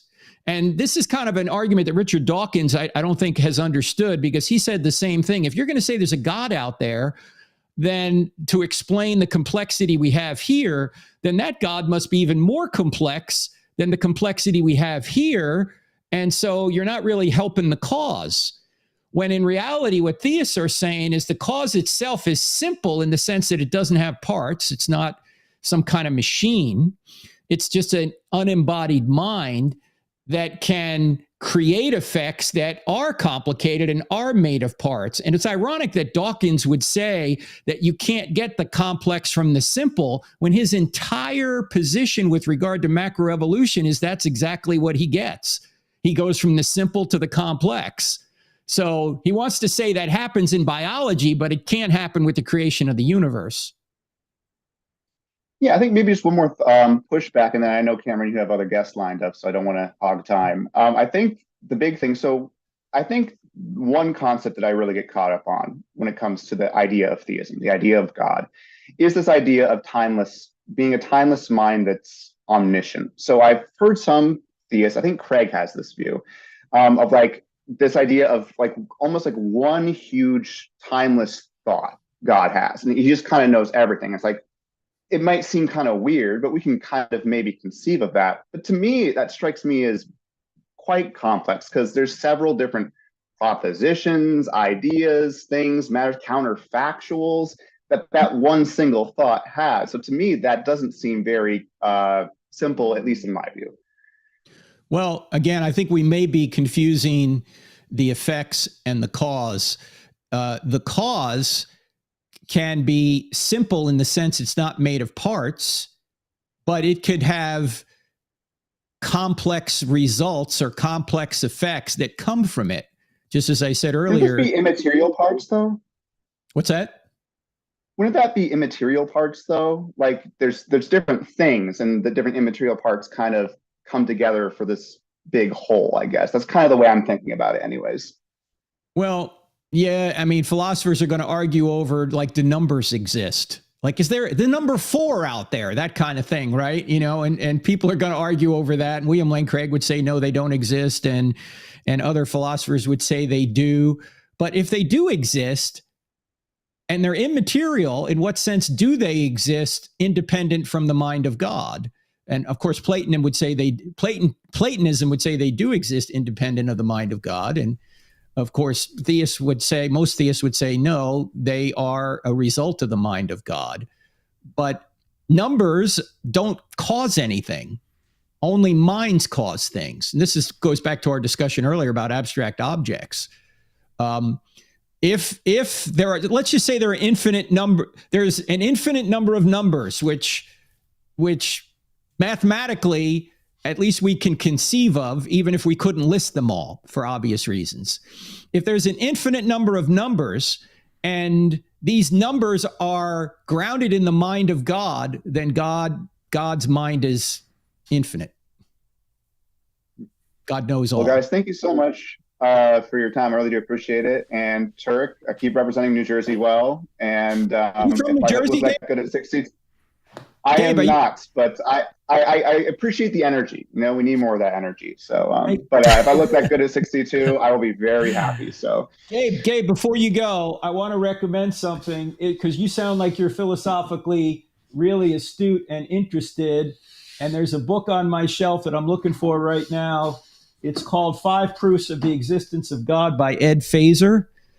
And Ed gets into all of this, particularly the idea that there are if there's an infinite number of numbers or an infinite number of ideas, then the mind that grasps those ideas must be infinite itself.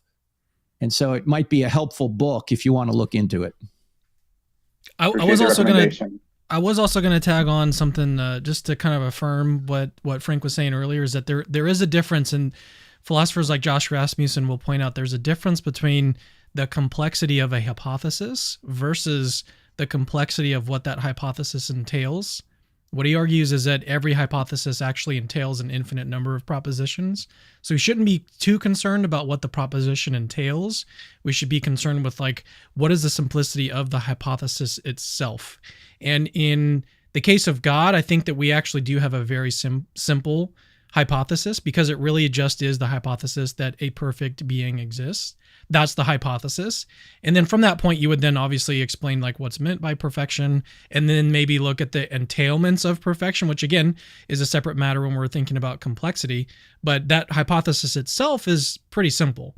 And I think what is going to kind of come into play here is that if you want a hypothesis that's going to make predictions like theism does, then you're actually going to have to start to specify things like, for example, that this naturalistic foundation has the desire or has some sort of propensity to create a universe that would permit life, for example, when we're considering the fine-tuning argument.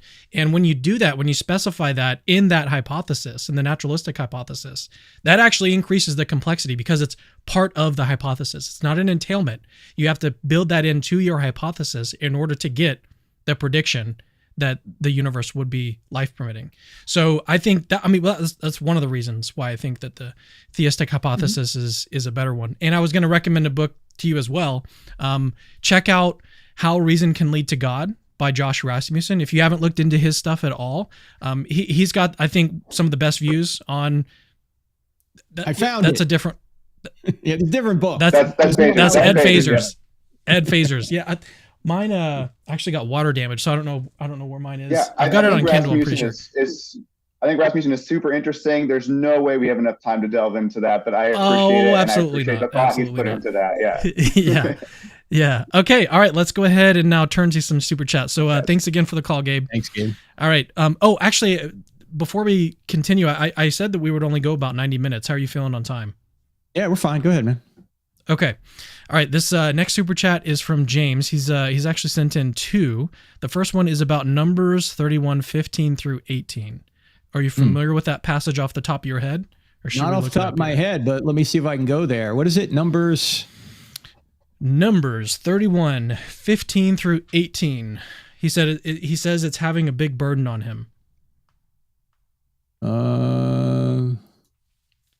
I'd have to look it up. I should actually have the screen set up next time so that I can just like click over to it and show everyone. I'd have to look at the context of this passage, but from what I've just read in the first two verses, this is a passage that I know Paul Copan spends a lot of time on in his book, Is God a Vindictive Bully? So I might recommend, James, you go to Is God a Vindictive Bully or Is God a Moral Monster? Those are two books that Paul Copan has written, and I'm looking for them on my shelf. This is one of them. But I think the second book, Is God a Vindictive Bully, goes into more depth on that book itself, as I'm dropping books now. But this book is a good one too. So I'd have to spend time studying that to answer off the top of my head. You got to start getting rid of books, Frank, too. Yeah. Okay, he sent in another super chat. It said, Jesus said the Father is the true God. He's talking about John 17:3. It's another one. Now this is eternal that's pretty life. much. Yeah, that's when Jesus is praying to the Father for us. Now this is eternal life, that you may know, that I'm praying that they, meaning us, may know God the Father and Jesus Christ whom you've sent. Yeah. That's John 17:3. By the way, that is the founding verse for Harvard University, believe it or not. How far have they fallen when they can't even say that murdering innocent women and children is wrong? Now this is eternal life, that they may know you, the only true God, and Jesus Christ whom you've sent. Yeah, God is the only true God, but that doesn't mean God isn't triune, which includes the divine nature of Christ And there's also human nature of Christ, which is who was sent to earth. Remember, whenever we talk about Jesus, you got to remember he has two natures. He has a divine nature and a human nature. And so this doesn't mean that there's no Trinity just because he's the only true God. He's talking about the Godhead here. And he might just be talking about the Father's divine nature, but Jesus has a divine nature and so does the Holy Spirit. So if that's the nature of the question, maybe there's another angle on this I'm not considering, Cameron, but that's what it seems to me. He seems to be trying to say that maybe Jesus isn't God if John 17:3 says what it says. And I don't get that from the passage. Yeah, I was just going to point out, I actually hosted a class with Dr. Craig on the Trinity, and the verse that because he surveyed a bunch of different verses in the New Testament that arguably, I mean, he argues in his work, and he's not the only one to do this, obviously, but he argues that these imply the Trinity, and one of those is in John. It's John 20:28, and it's where Thomas is basically saying that he's not going to believe that Jesus rose from the dead unless he sees him. And then at the end of this, when Jesus appears to him and says, like, put your finger here, starting in verse 27, then he said to Thomas, put your finger here and see my hands, and put out your hand and place it in my side. Do not disbelieve, but believe. And then Thomas answers him and says, my Lord and my God. Which is actually pretty wild. If you look at that, that means that's the same word that's used, I think, in the other verse as well. I could be wrong about that fact, but arguably this is a verse that Trinitarians use in order to defend the belief in the Trinity. So it would be strange to have the author of John write something that, just obviously contradicts itself. So maybe we need to actually look at different interpretations to see if there is a way to reconcile these two, because this is the same author, right? John was allegedly in the room here with Thomas. The disciples were there. John was one of the disciples. So anyways, I wanted to point that out and just maybe look into that one as well, verse 28 there. Also, Cameron, if you want to use John, just go to John 1. I mean, there couldn't be anything clearer in John saying that Jesus is God when he says, in the beginning was the Word, and the Word was with God, and the Word was God. He was with God in the beginning. Through him all things were made. Without him nothing that has been made. And then it goes on to say, the Word became flesh in verse 14 and dwelt among us. So, I mean, the Trinity I think the overall, the overall message of John is that Jesus was God. So yes, when you see those other ones, you see those other passages that seem to conflict with that, maybe you just need to look at a different interpretation of it, might be my suggestion. All right, let's move on to a question from a Christian. Let me go ahead and pull him in here. His name is Joshua. He's got a question. I don't have him pulled up yet. 1 second. Let me add him to the scene. There we go. Josh, can you hear us? Yeah, I can hear you. How you going? Can you hear me? Yeah, oh, Josh, look at you. You're from Australia. What time is it over there right now? It's 2:40 a.m. 2:40 a.m.? This guy's a true believer, Josh. Wow. What's going on? What's your question? So my question is regards to the atheist argument that if there are so many beliefs in God out there, we can't know, like, it contradicts the fact that our God is true, or that we just disbelieve in one less God than atheists do. For me, that sounds contradictory, because it sounds like they're saying, if I have a belief in God and there are thousands of other beliefs in God, I can't know. And atheism is just another belief in God, which means atheism contradicts itself by saying it's a belief in God, it can't be true if there are other beliefs in God that contradict it. Yeah, it's not a matter of...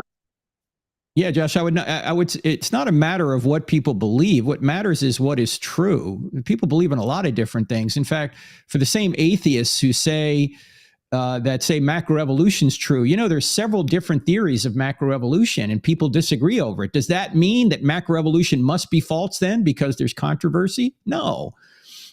So controversy doesn't disprove that something either exists or it doesn't exist. And one of the problems I think people like Richard Dawkins make when they say, look, everyone's an atheist on all these other gods, I just go one God further. Like, you don't believe in Zeus, you don't believe in in Ares. You don't believe in, these Wotan or these other kind of gods out, Thor, whoever you're going to come up with. And I don't either. Why don't you just go one god further? Well, it turns out that there's no evidence that Zeus exists. There's no evidence that Thor exists. These are, by the way, these are so-called finite gods. They're inside the universe, whereas the God of the Bible is outside the universe. If Zeus exists, if Thor exists, they're creatures, they're finite, they're limited. They would need to be created themselves. But the God of the Bible is outside the universe and created. If these other beings exist, he created them. So they're completely, in almost completely different categories, these finite gods and the infinite God. The finite gods are created. The infinite God is the uncreated creator. So it's not comparing apples to apples. It's apples to something completely different. Would it be fair to say then, like, if, just because some people are wrong sometimes, it doesn't mean that everyone is wrong all the time.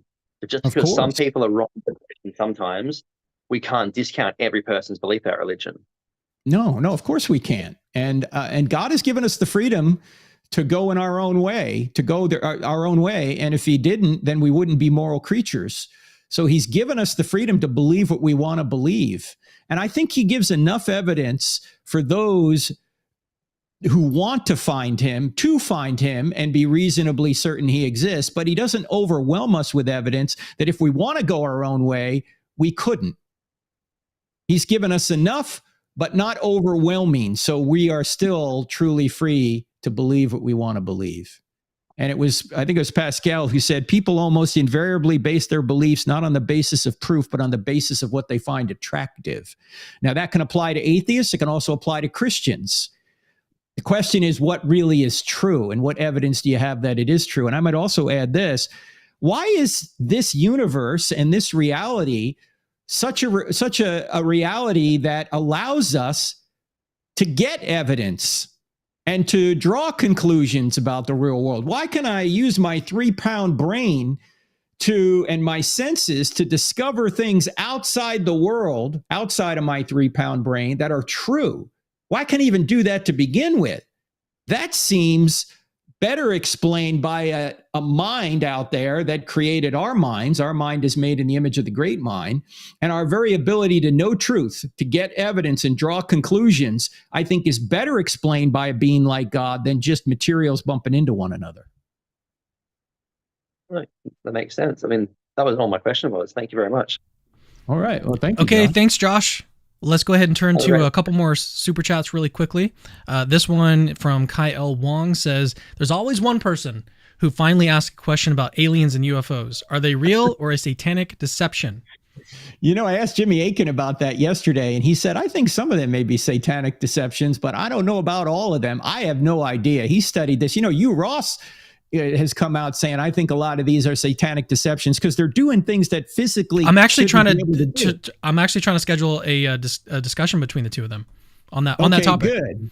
So it should be good. That would be interesting. Well, Jimmy has a YouTube, not a YouTube, well, it's a podcast. I think it's probably on podcast. YouTube. He puts it on YouTube. Jimmy Akin's Mysterious World. Yeah. You might want to check into that, Kai, because he apparently, I haven't seen it yet, but apparently he does a lot of that kind of thing. Yeah. All right. Let's get to maybe one more super chat. Then we'll turn to the next caller. Is it okay to believe something that you cannot demonstrate exists to the level of a theory? If so, how do we know whose belief is true? What method? You're not demonstrating the level of a theory. Demonstrate. I'm going to read it again. Is it okay to believe something that you cannot demonstrate exists to the level of a theory? Well, you believe your thoughts, right? You can't demonstrate those to a level of a theory. You believe in a lot of things. You believe in self-evident things like the laws of logic, right? You use those to know everything else. In fact, how you know things is you take the laws of logic, the self-evident laws of logic, you use your sense data, and then you use the laws of logic and your sense data to draw true conclusions about the real world. And that's required to do any kind of scientific investigation. Science is built on philosophy. You wouldn't be able to understand the natural world without the laws of logic and your senses and philosophical principles. And you couldn't understand the Bible without those things either. So there are many things that you know self-evidently or just in your mind that have nothing to do with a theory. Those things are required for you to create any kind of theory to begin with. So science is built on philosophy and the laws of logic. I don't know if you remember that debate many years ago, Cameron. I happened to be there. You were probably very young when it happened, but there was a debate between William Lane Craig and Peter Atkins down in Atlanta.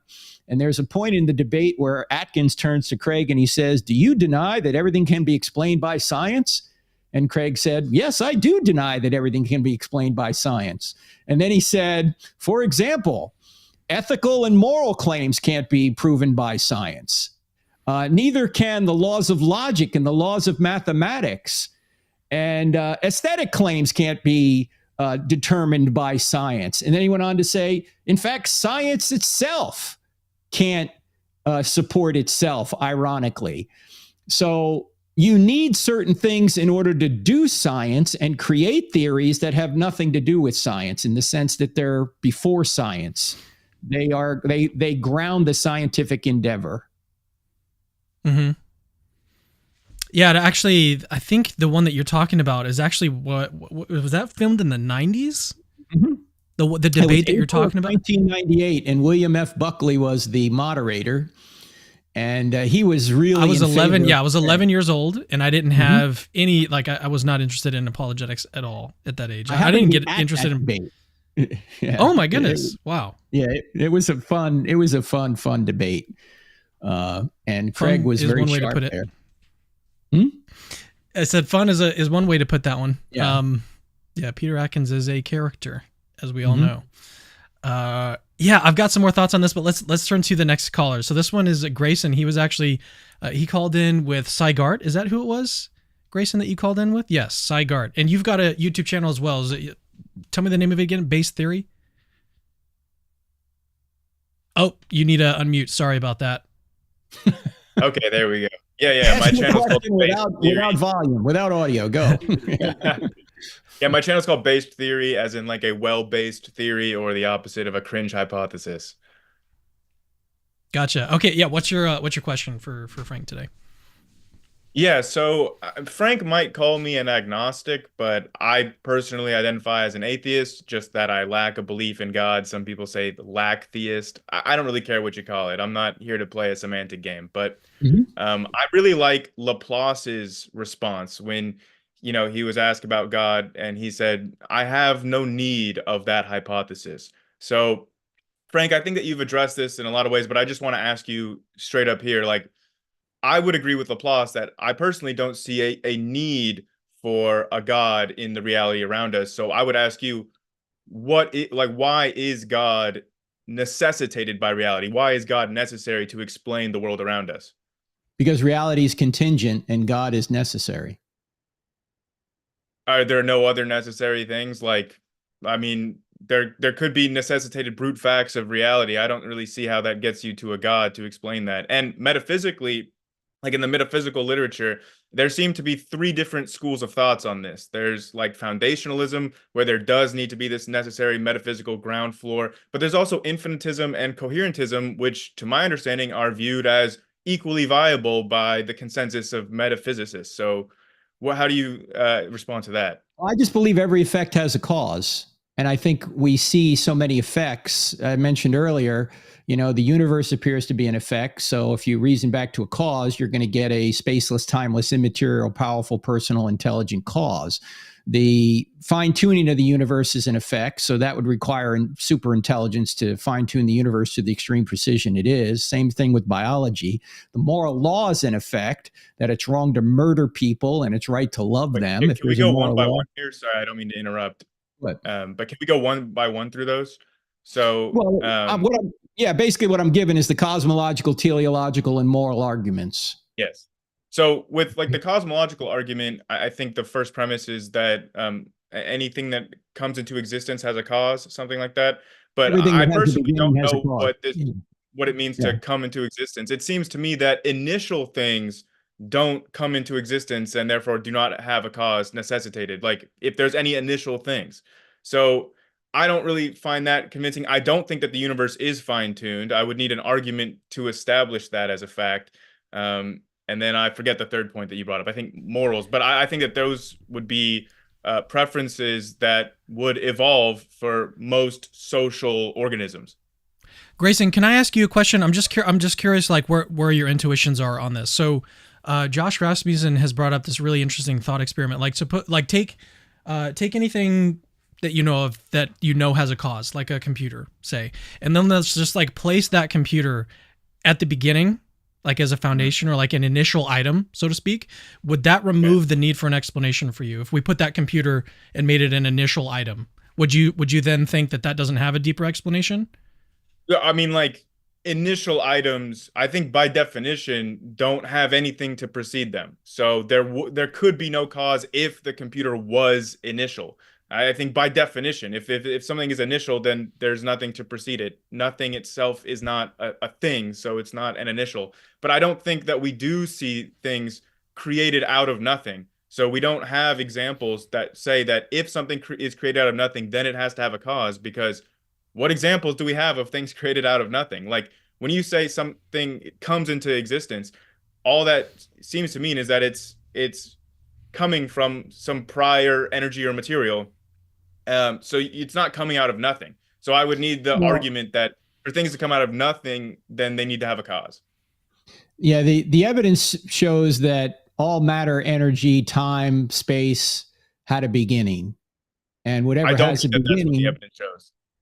Well, what do you think it does show?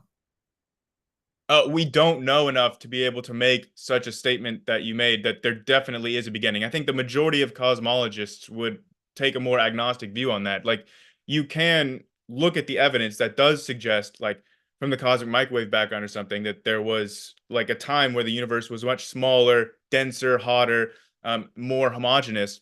But we don't have a complete theory of physics that's necessary to be able to make a statement like that. The evidence shows that space, time, and matter had a beginning. It gets to a certain point when you try to extrapolate it back to where our actual understanding of physics breaks down. We don't have an understanding of quantum gravity, so we cannot describe what was going on when you trace that far back.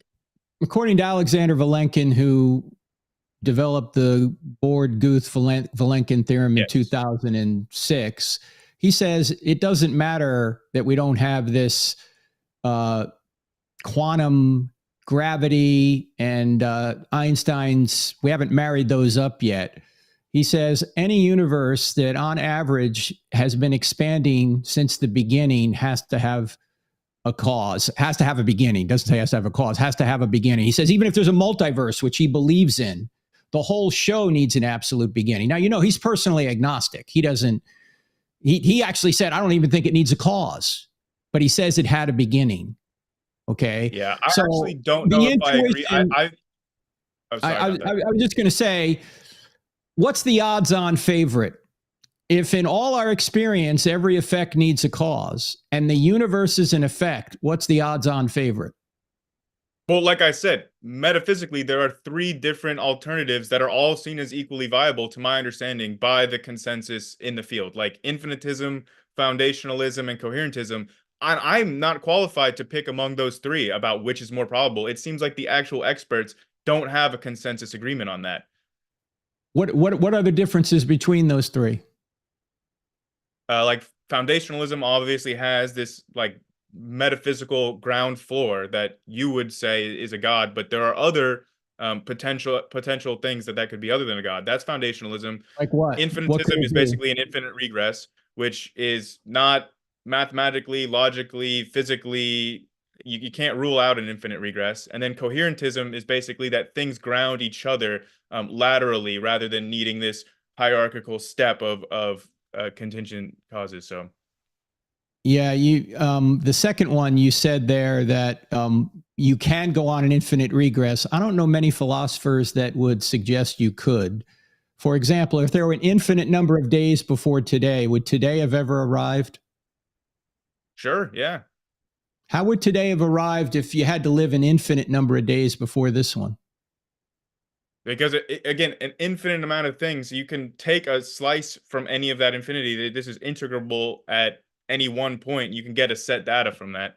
So Right, but you I don't see you why it can't would. traverse an infinite number of days. You can imagine an infinite number of days. Yeah. But if you were born I'm an not saying that we infinitely long, traverse an infinite number of days to get here, but you can have past infinites, you can have future infinites. I'm not aware of any logicians, philosophers, mathematicians, or physicists that say that you cannot have a past infinite universe. how much reading have you done on this?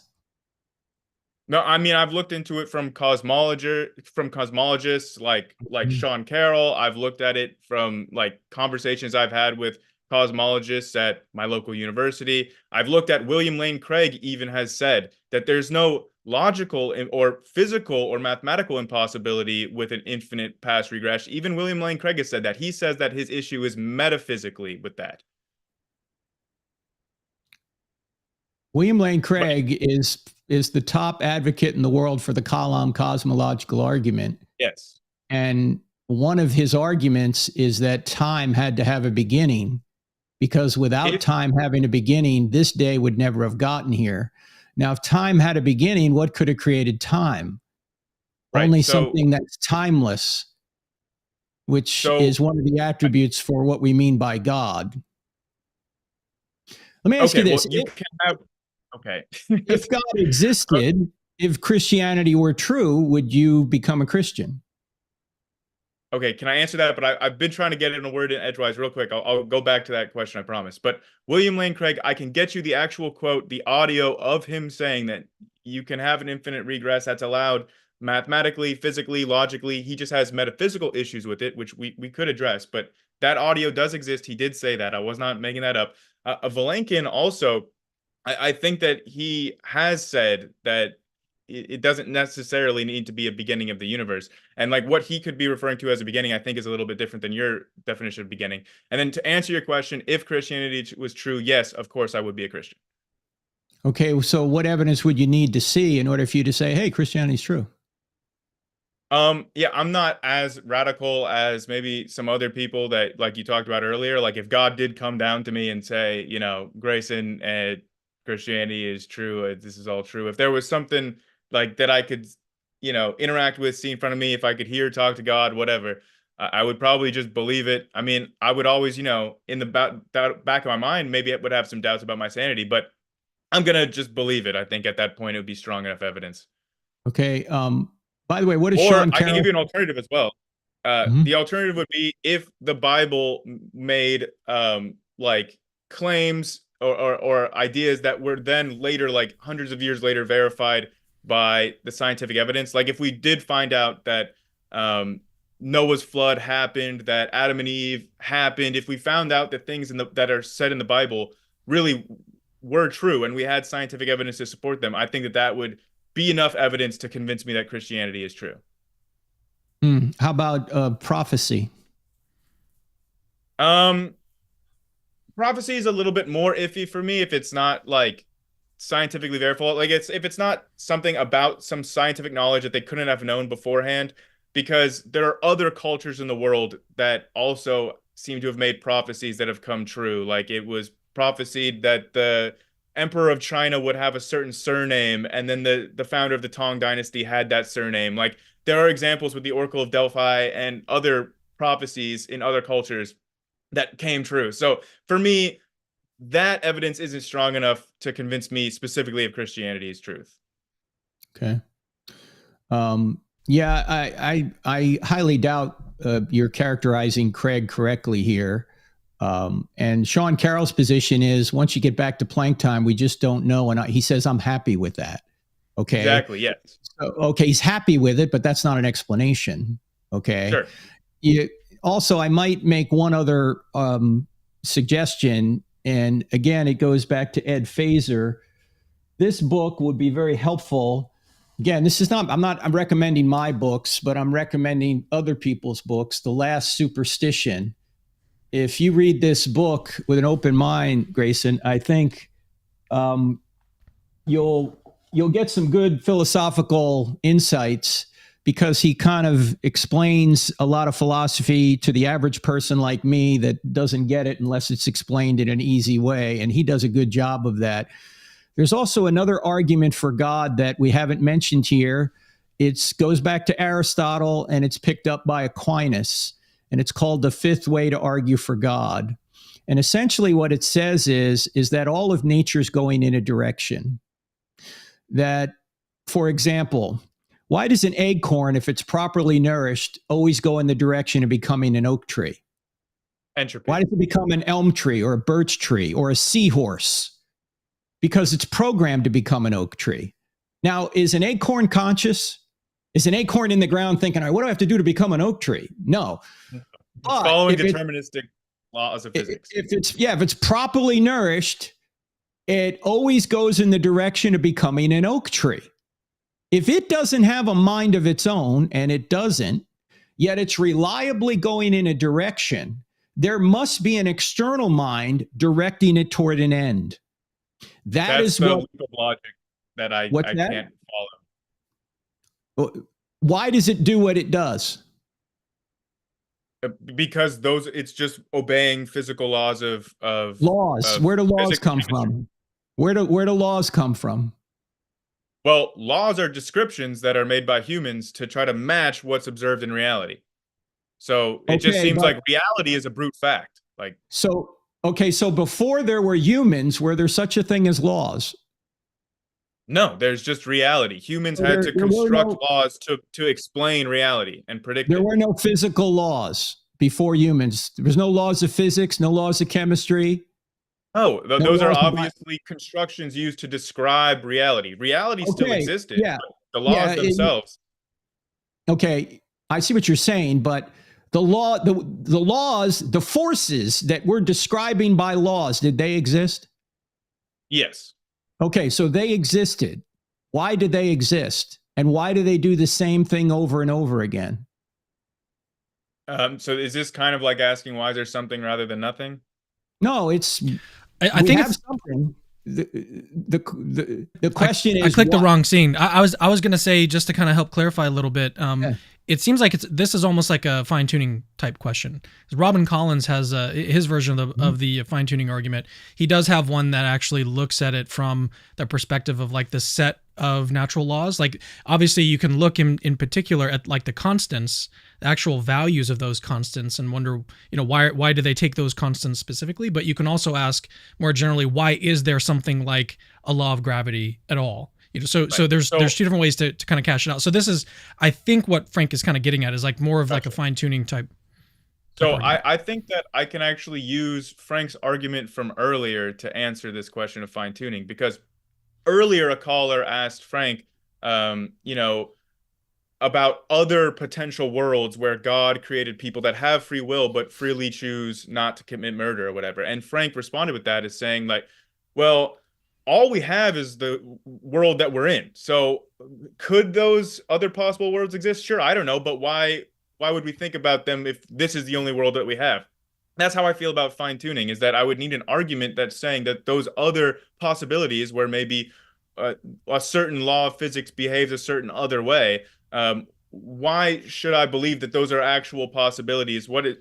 Why should I think that those exist and that this is really a universe that you have to dial in everything to a certain exact value out of a potential range of values?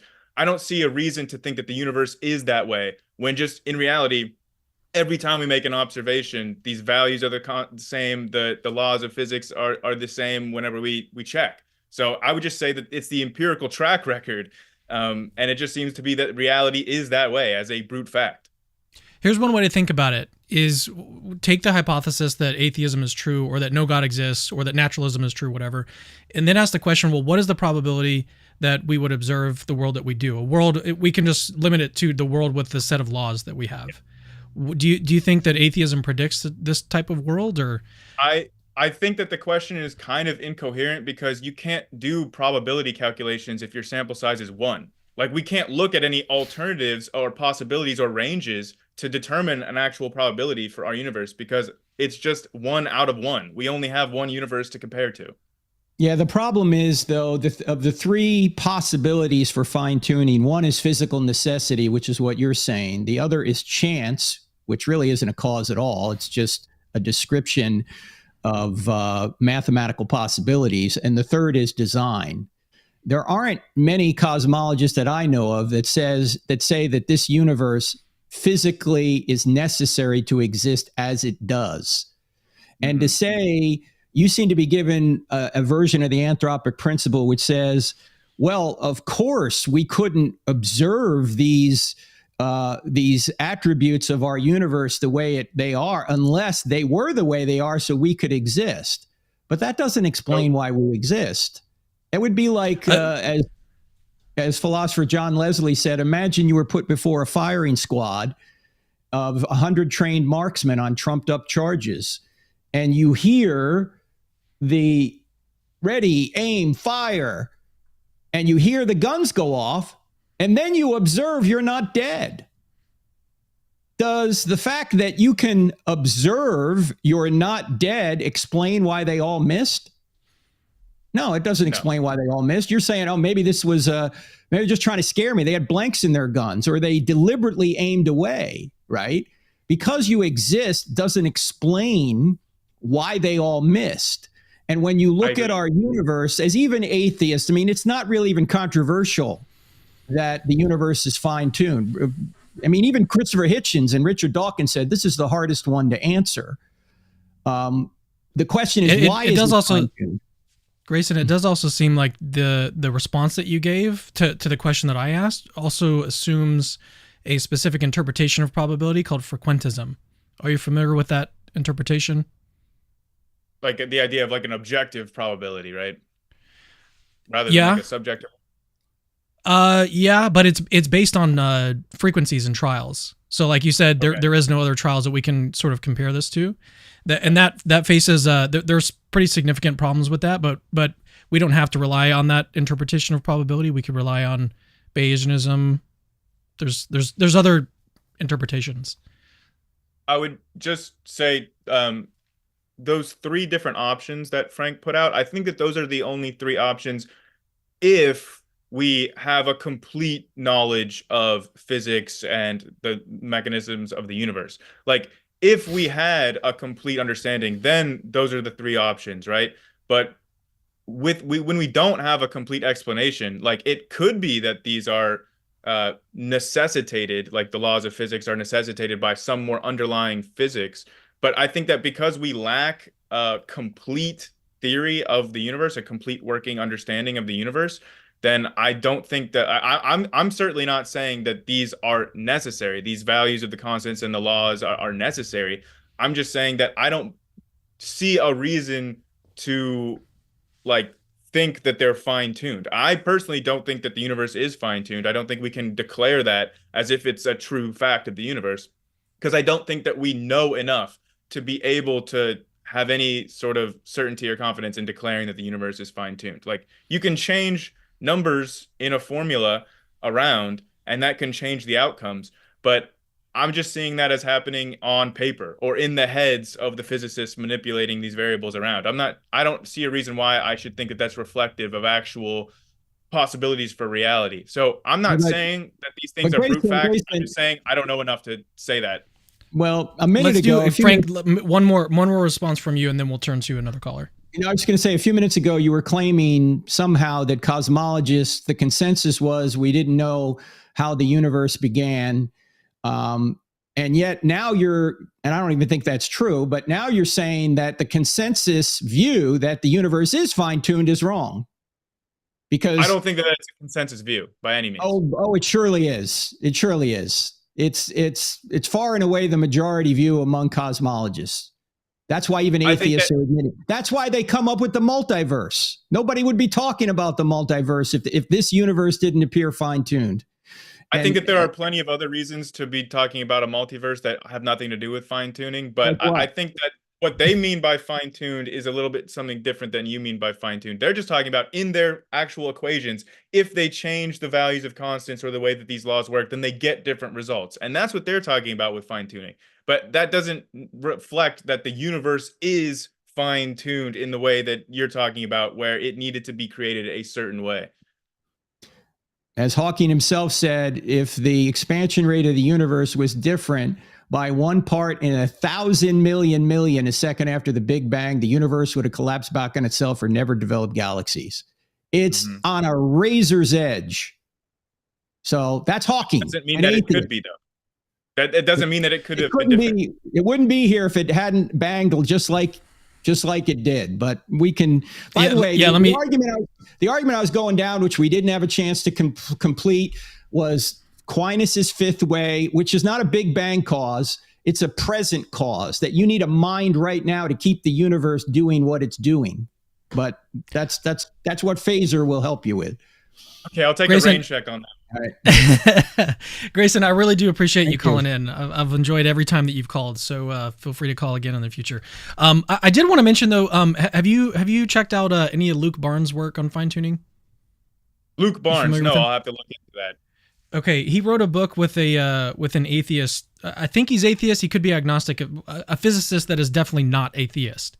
It's called A Fortunate Universe, and they talk about fine tuning. They have a really good chapter on like what that means, but they both agree that it's true.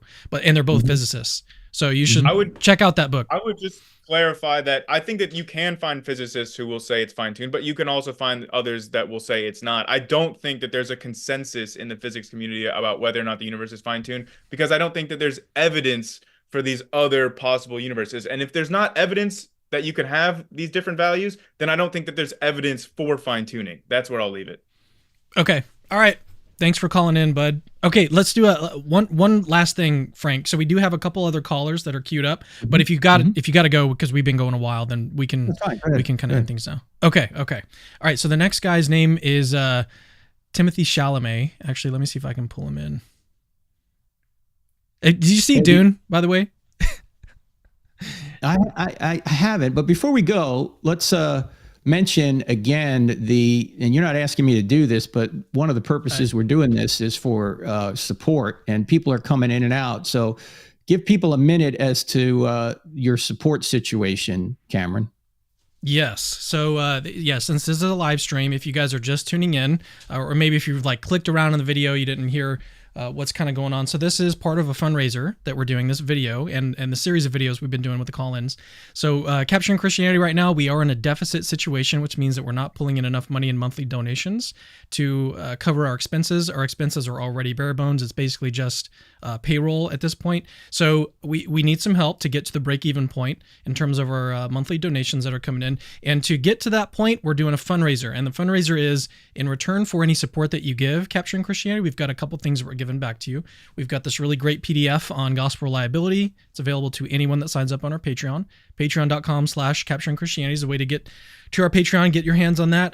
At the $25 amount, we're giving away this book, The Best Argument for God by Pat Flynn. And we're giving this away to anyone at the $25 amount that signs up. We need to cover our deficit. If we had 160 people sign up at the $25 tier, we'd be able to take care of the deficit immediately. And I think that's actually attainable with the size audience that we have and the people that find value in the work that we do. But we're giving this away at the $25 tier. So at that tier, you get this and the PDF. And then at the $50 tier, we're giving away this Shroud of Turin sculpture that was created based on the Shroud of Turin. So it's actually got the markings on Jesus here from the scourging that we find on the Shroud of Turin. It was made with that image in mind, and it's made from real bronze and real steel. You can hang it on your wall, put it on your bookshelf, whatever you'd like to do with it. And we're giving that away at the $50 tier, so you get the sculpture and the book at the $50 tier. But Frank, I appreciate you reminding me to talk about the fundraiser. It is something, as I mentioned, it's something that we it's an urgent matter that we got to take care of. And so if you do find value in Capturing Christianity, the work that we do here, then I would very much appreciate if you go and donate. And we need you to do it today. So pause the video, click the Patreon link, go and donate, go and help us support us if you can, if you're able, and you see the value in what we do here. So let's pull in the next caller. As I mentioned, his name is Timothy Chalamet. Did you watch Dune? That was my question. I haven't watched Dune. No, my wife. Do you know who Timothy Chalamet is? Well, I haven't watched it. Okay, what about Wonka, the new Wonka movie? You probably don't watch any movies, do you? I do, but I'm old, man. I'm 62, so I'm watching the older True. stuff. I mean, the Wonka movie was kind of like a kid movie. We saw it with our kids. We loved it. It was great. This guy's name is actually Jacob, but he looks identical to Timothy Chalamet. That's why I'm making these lame jokes. But Jacob, you're a philosophy student, is that right? Yep. All right, and where are you from? England, but England? yeah, philosophy. Okay. I've interested in great. meta ethics, so Excellent. that's what I'll talk about. Nice. Okay, what's your question? So is it right that you defend the moral argument as in, if God does not exist, objective morality does not exist. Objective morality does exist, therefore God exists. Yes, yes. Well, it's a William Lane Craig version. Yes. Yeah. So the first premise is only true if divine command theory is true, or some theory like that. So to defend premise one, I think you have the burden to definitively rule out all of the other options, which include non-reductive non-naturalism and reductive naturalism. So divine command theory, the way I understand it, is you're reducing the property of goodness. You're saying it's identical to some correspondence with God's nature. But reductive moral naturalism does exactly the same move broadly. It says that that the property of goodness is identical to, the essence is the same as the essence of something like pain, or the fulfillment of preferences, or in Aristotle's theory, eudaimonia.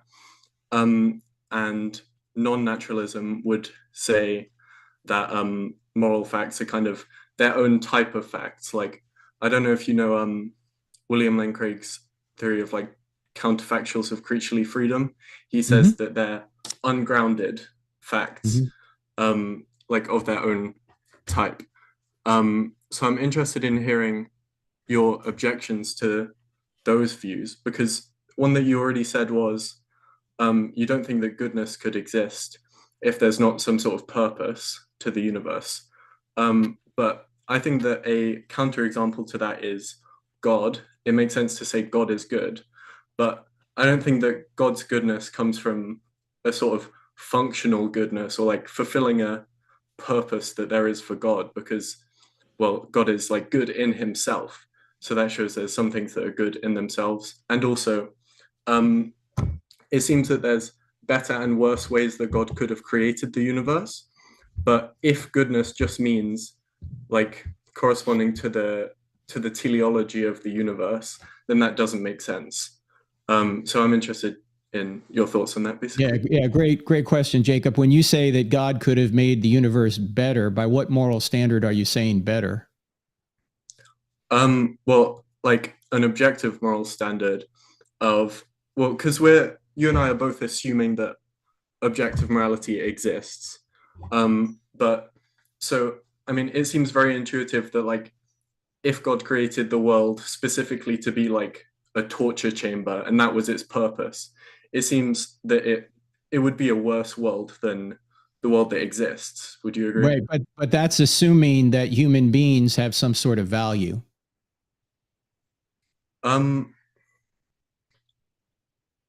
Yeah. I think I am assuming that that So conscious beings. Why do human beings have some sort of value if there's no God? Well, I mean, we don't even have to assume that there's no God. I think that if there's moral facts, they are they don't vary across possible worlds. Even if God created two identical worlds with identical types of creatures, I think in both worlds, no matter what the extrinsic factors are, the two different worlds, the creatures are equally valuable. According to who, would though? you agree with that? According to who? Why? If there's no ultimate telos, there's no ultimate goal for the world, what eternal ultimate value is there? And why would we say that, say, human beings have more value than, say, giraffes?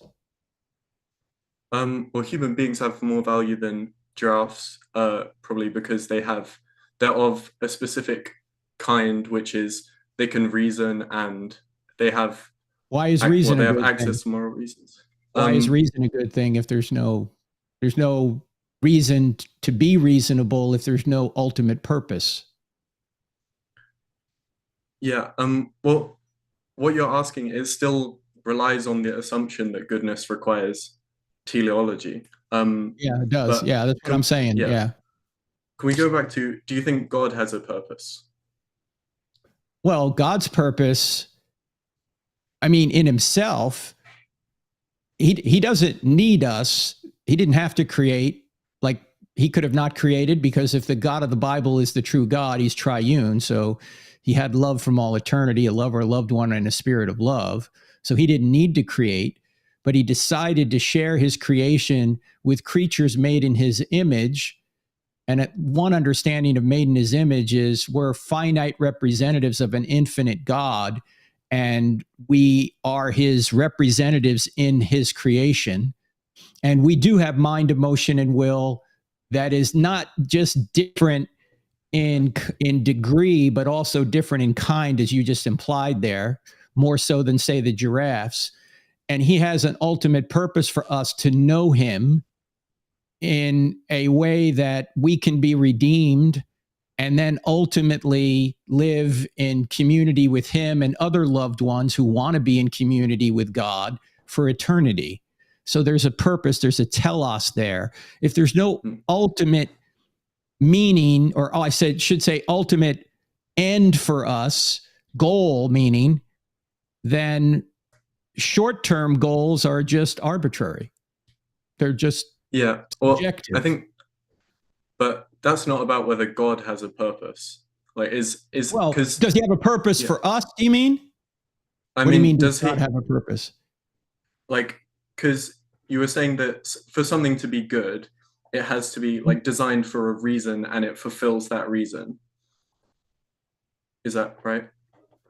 For something to be good, God is giving us an objective, and his objective ultimately is for us to know him and to be in community with him. Yeah. So that's his objective, and it's eternal. It's not temporary, right? Yeah. But if something requires if something requires a designed purpose to be good, then that either means that it doesn't make sense to say that God is good because he doesn't have a designed purpose, or it commits you to saying that God is designed and has a purpose. Well, God is the ground of all good. Yeah, God is the ground of all goodness. He's not going toward an end in himself because he's always existed and he's unchanging, but he has an end for us because we haven't always existed and we are changing. Go ahead. No, go. But if goodness does require an end and God doesn't have an end, like in himself, then surely that would entail that God isn't good. No, I'm saying for finite creatures, we have to have an end. We have to have a purpose. God just is the standard of goodness. As Cameron was mentioning before, there has to be a ground for this. You just can't keep going on an infinite regress of foundations. Ultimately, the buck's going to stop somewhere. And that's the faulty nature of the Euthyphro dilemma. It puts forth a dilemma that isn't a dilemma. God doesn't look up to another standard beyond him and say, oh, that's good, I'll do that. And the standard beyond him would be God. He doesn't arbitrarily make up a standard. He is the standard. That's the third option that the Euthyphro dilemma does not consider. I think God, for creatures, gives us a purpose. But God himself, he could have existed from all eternity without creating us. And his ultimate end is just love. That's what he is. He's a loving being, and he had love from all eternity through the Trinity. But for a created being like us, he has to give us some purpose ultimately. Otherwise, everything's just a matter of preference. Do you have a different view on this, Cameron? No, I'm just back to actually ask Jacob to kind of summarize really quickly, just maybe one more response, because we have one other guy queued up, Leo, who's been waiting for hours to come and talk to Frank. So not to cut you off, I'm sure that we could have a much longer, interesting conversation, but maybe one more back and forth, and then we'll cut to Leo. Okay, I guess my last thing would be, so your theory says that the property of goodness is identical to a correspondence with God's loving nature. But other theories say that goodness is identical to pleasure. How would you object to a theory like that? Well, if I get pleasure from murdering somebody, would that be a good thing? No, I guess pleasure was a bad example, but as in reducing it to some other X. Well, I guess my question would be, what X is that's eternal and has authority over human beings? Well, it would be the goodness and the reasons that goodness implies that would have the authority, because authority implies that we're talking about obligations, but I'm talking more about values. But as in, do you think there's any in principle reason that you can say that goodness is identical to a relation with God's properties versus goodness is identical to some other thing? Because to me, they seem like they're doing the exact same thing, like exact same method, but for one of them you say, oh, but why is pleasure good? But the answer to that is the same as why is correspondence with God's nature good? And it's just that the essences of the two things are the same. Well, I don't think the essence of pleasure is the same as the essence of God, because as I mentioned, not God, but good. Okay, well, maybe part of the problem might be the term God, because we all have this idea in our mind what God is, right? And it may not be accurate. Maybe a different way of looking at it is to ask this question: who is the source and sustainer of all things? What is the ground of reality, the ground of being? We have two choices. Either matter gave rise to mind, or mind gave rise to matter. Now, we know that matter had a beginning. We know that matter is composed. We know that matter can decompose. We know that matter itself does not necessarily have any creative ability. And therefore, ultimate reality must be a mind. So that mind, that source of all things and sustainer of all things, is what we have called this being God. Now, if that brings up some sort of other connotation that is confusing the matter here, or some negative idea in your mind, just think, who is the source and sustainer of all things? The source and sustainer of all things is what we mean by goodness, because goodness is the positive quality. Evil is the negative quality, which can only exist if goodness exists. So ultimate reality can't be evil, because evil only exists as a lack in a good thing, right? Evil is like cancer. If you take all the cancer out of a good body, you got a better body. What happens if you take all the body out of the cancer? You got nothing. So ultimate reality is the source and sustainer of all things, what we call God. And that's what we mean by love. That's a positive quality, where evil would be a negative quality, which can only exist if the positive quality exists. So Jacob, I do need to end it there so we can move on to the last caller. But before you go, let me see if I can put this on the screen. Can you see this? See if I can get it to. There it is. Okay, that's Timothy Chalamet. Does that not look exactly? Oh, it's dark now. Ugh. Yeah, I would just put it up on the screen. Maybe it is him. He just gave the name Jacob. All right, Jacob, thanks for calling in. Where are you at? What college are you at? I'm not at a college yet. Oh, okay. So you're in high school? Next year. Yeah. Oh, good. All right, excellent. Wow. Well, thanks for calling. Thanks for the discussion. Okay. Yeah, all right. Let's take a couple more super chats, and then we'll get to the last caller. Crystal P, can a person? We'll try to get through these as quick as we can, Frank. Can a person claim that they are Christian without believing Jesus is God? Are they the Antichrist? How to minister with this thinking? Misinterpretation of the Bible. Yeah. Well, I would say that the key question in Christianity is, who is Jesus? And if we're going to deny he's God, I mean, just look at Matthew 16, look at John 8:58. We talked about that earlier. Before Abraham was, I am. If we're denying that Jesus is God, we're actually in a heresy. And So no, I would not consider that person a Christian, no more than I would consider a Jew a Christian claiming that Yahweh wasn't God. Or no way, I'm sorry. No way, we've been doing this a while, so I'm getting tired, but no way would I consider a Jew if he said Yahweh wasn't God. That makes sense. All right, Nate T. Yeah, like I said, don't feel like we've got to go too in depth on these. Those are conceptual claims. This is related to a super chat he sent in earlier. Those are conceptual claims that exist in your mind. I was asking about things that exist outside of your mind in reality, like God. What is the method that you use to think that they're true? Maybe. Well, there are things that exist that are spaceless, timeless, and immaterial that are not God, but I think they're grounded in the nature of God. And that's, say, are the laws of logic. I once had a guy say, well, can you name me anything that's spaceless, timeless, and immaterial that isn't God? I said, yeah, the laws of logic. I think they're grounded in the nature of God. Without those laws of logic, for example, we couldn't know anything. And the method we use to know things is we use our sense data, run them through the laws of logic, and try and draw conclusions about the real world.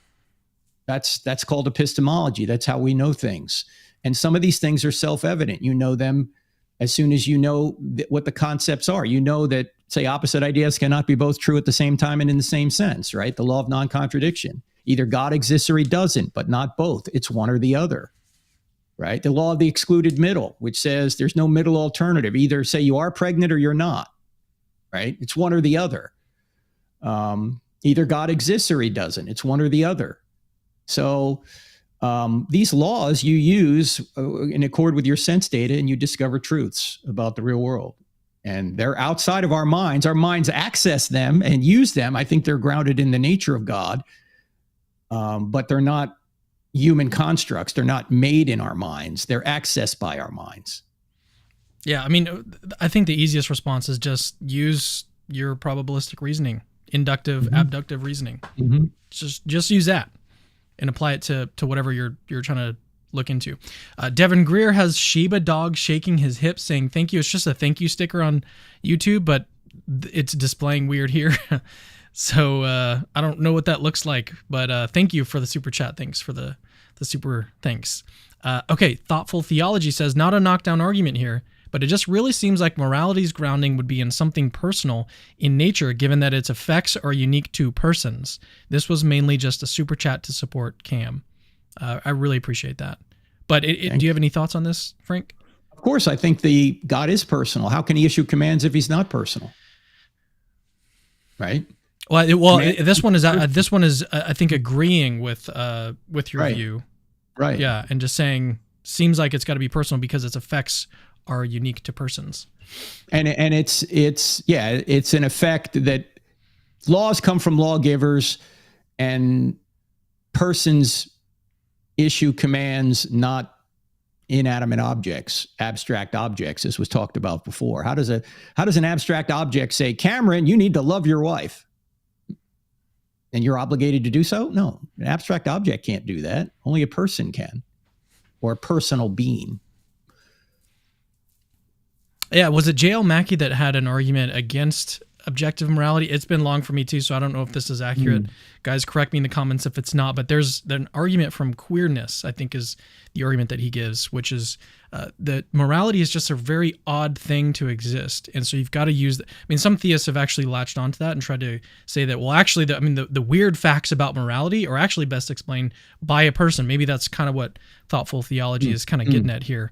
But that's obviously, something that's got to be developed and fleshed out. But Devin Greer says, this one's related to eating meat. Eating animals, I guess. So I would love to hear why you think God chose for us to need to eat animals. Why did he choose this circle of life? I love animals, so it messes me up. And his question isn't even like, is it morally justified? It's more like, why would God choose to have this sort of process of where we've got to consume, animal meat? I don't think he told us why. There's a lot of, why did God do this? If he doesn't tell us, we can only speculate. But because they're yummy, I don't know. What kind of food chain would we have? And by the way, if it's a conscience issue for you, then don't eat meat. That's fine. Alex O'Connor, at least for a while, I don't know if he's still a vegan. He might be, but he has a conscience issue with eating meat. So I think for practicality purposes, he ended up giving it up. Oh, okay. Obviously, our bodies need protein. So, and in some areas, if God created creatures for us to consume, if we didn't consume them, we might be overrun with them in some areas. So there are issues related to that. Why did God create the universe, which turned out to be fallen after we sinned, the way it is? We don't always know, but we can speculate. All right. Truth Seeker says, what is God's purpose? This is kind of related to what we were talking about earlier, I think, with, no, not Grace and Jacob. Not his purpose for us, his purpose. What is God's purpose?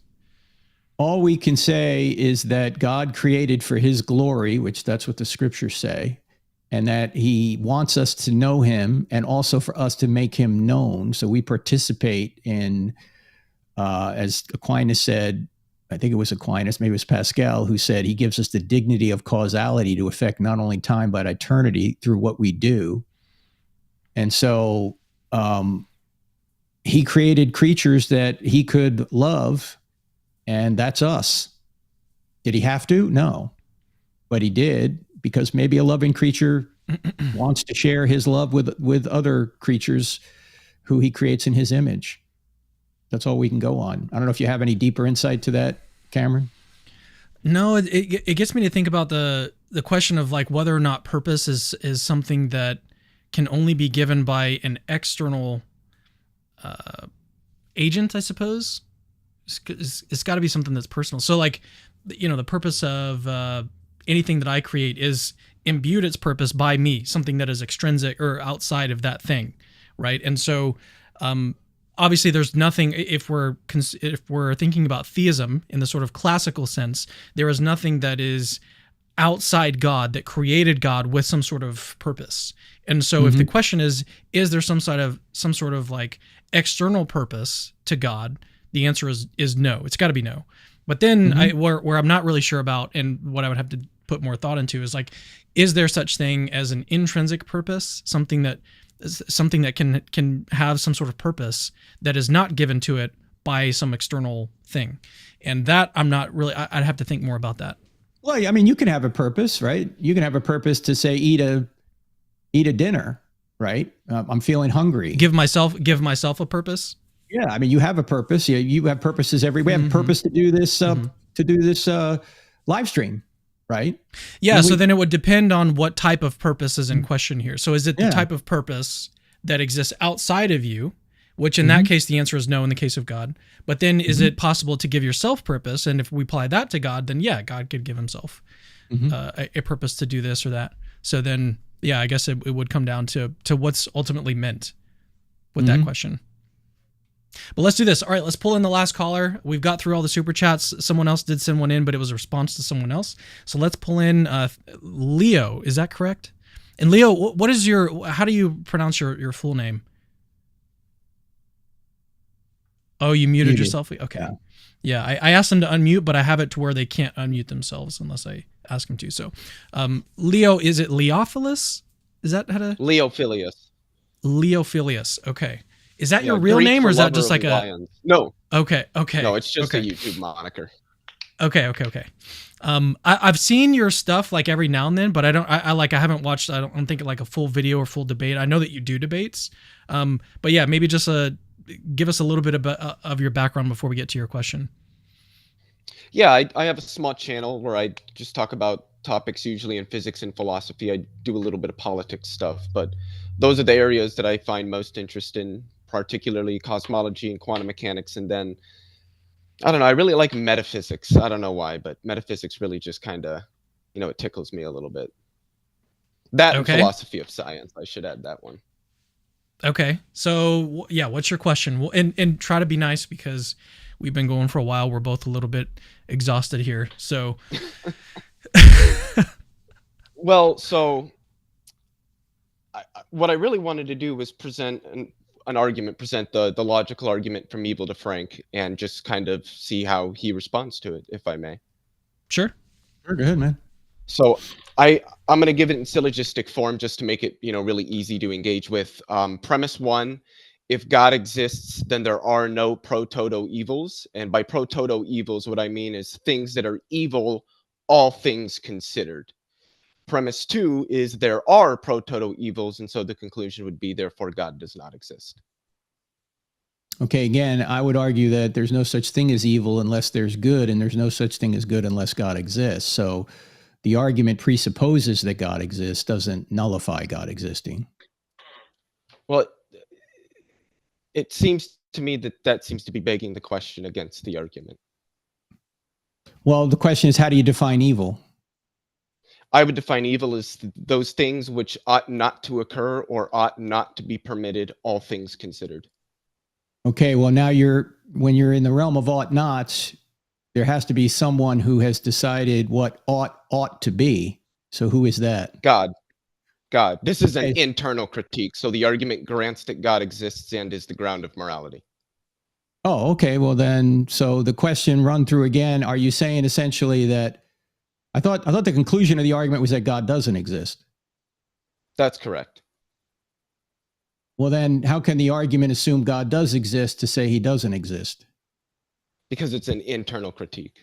It's using the worldview of Christianity to draw internal contradictions that would otherwise falsify the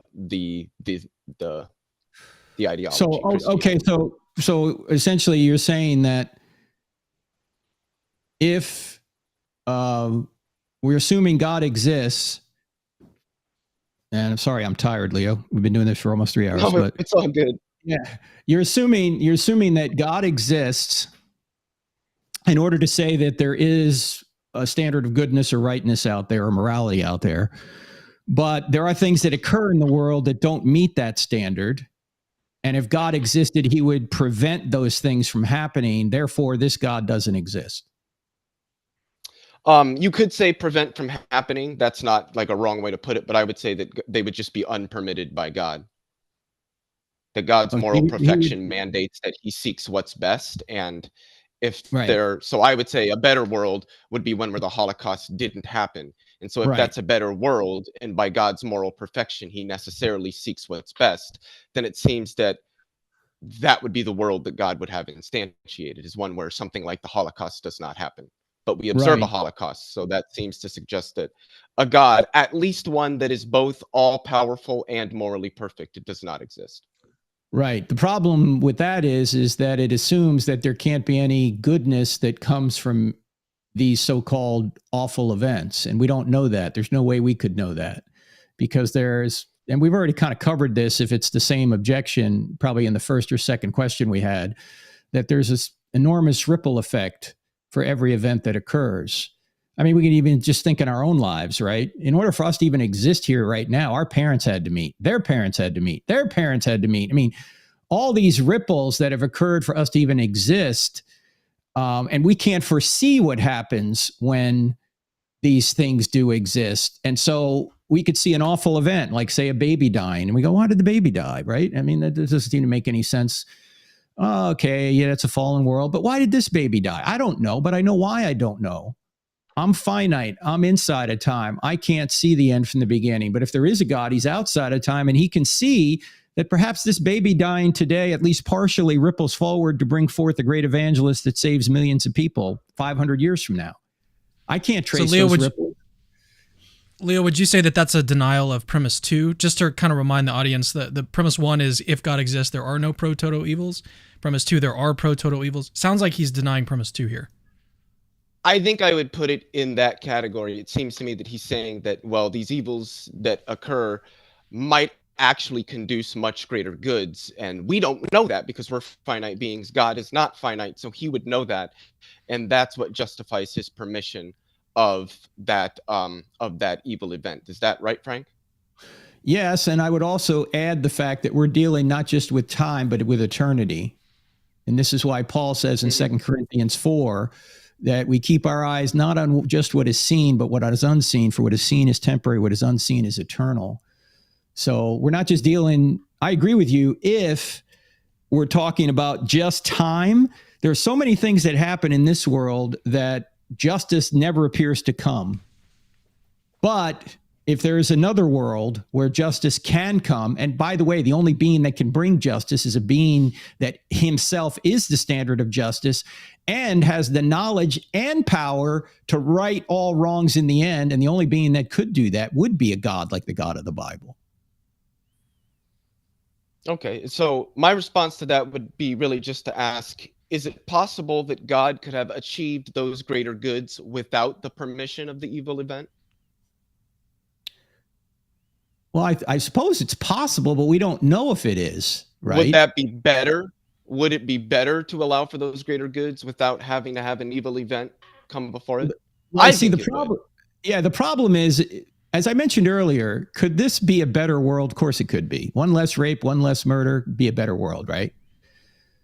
And this is not the best possible world, but it might be the best possible way to get to the best possible world with free creatures.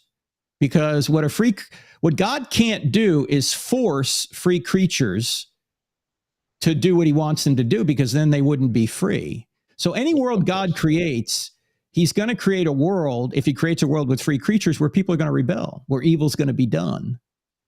And so are you saying this world, but then redeems it. Saying, sorry. Go ahead. No, go ahead. I covered this like 2 hours ago, so yeah, I heard a little bit of that.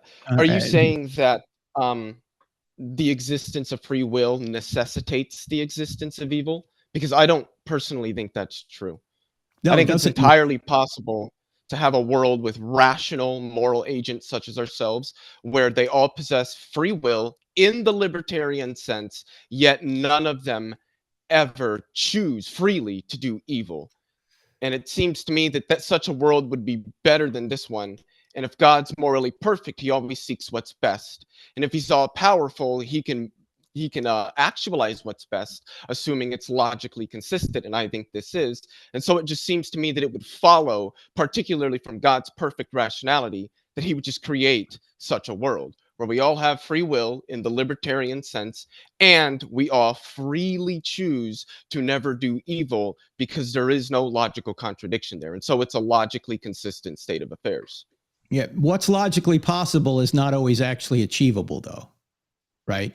It's logically possible that you and I could both have the money of Elon Musk, but it's not actually achievable. Okay. But it seems that if God is omnipotent, he can actualize any logically consistent state of affairs. So all of them would be achievable for God, but he may just choose to actualize certain ones over others for whatever reasons that he may have.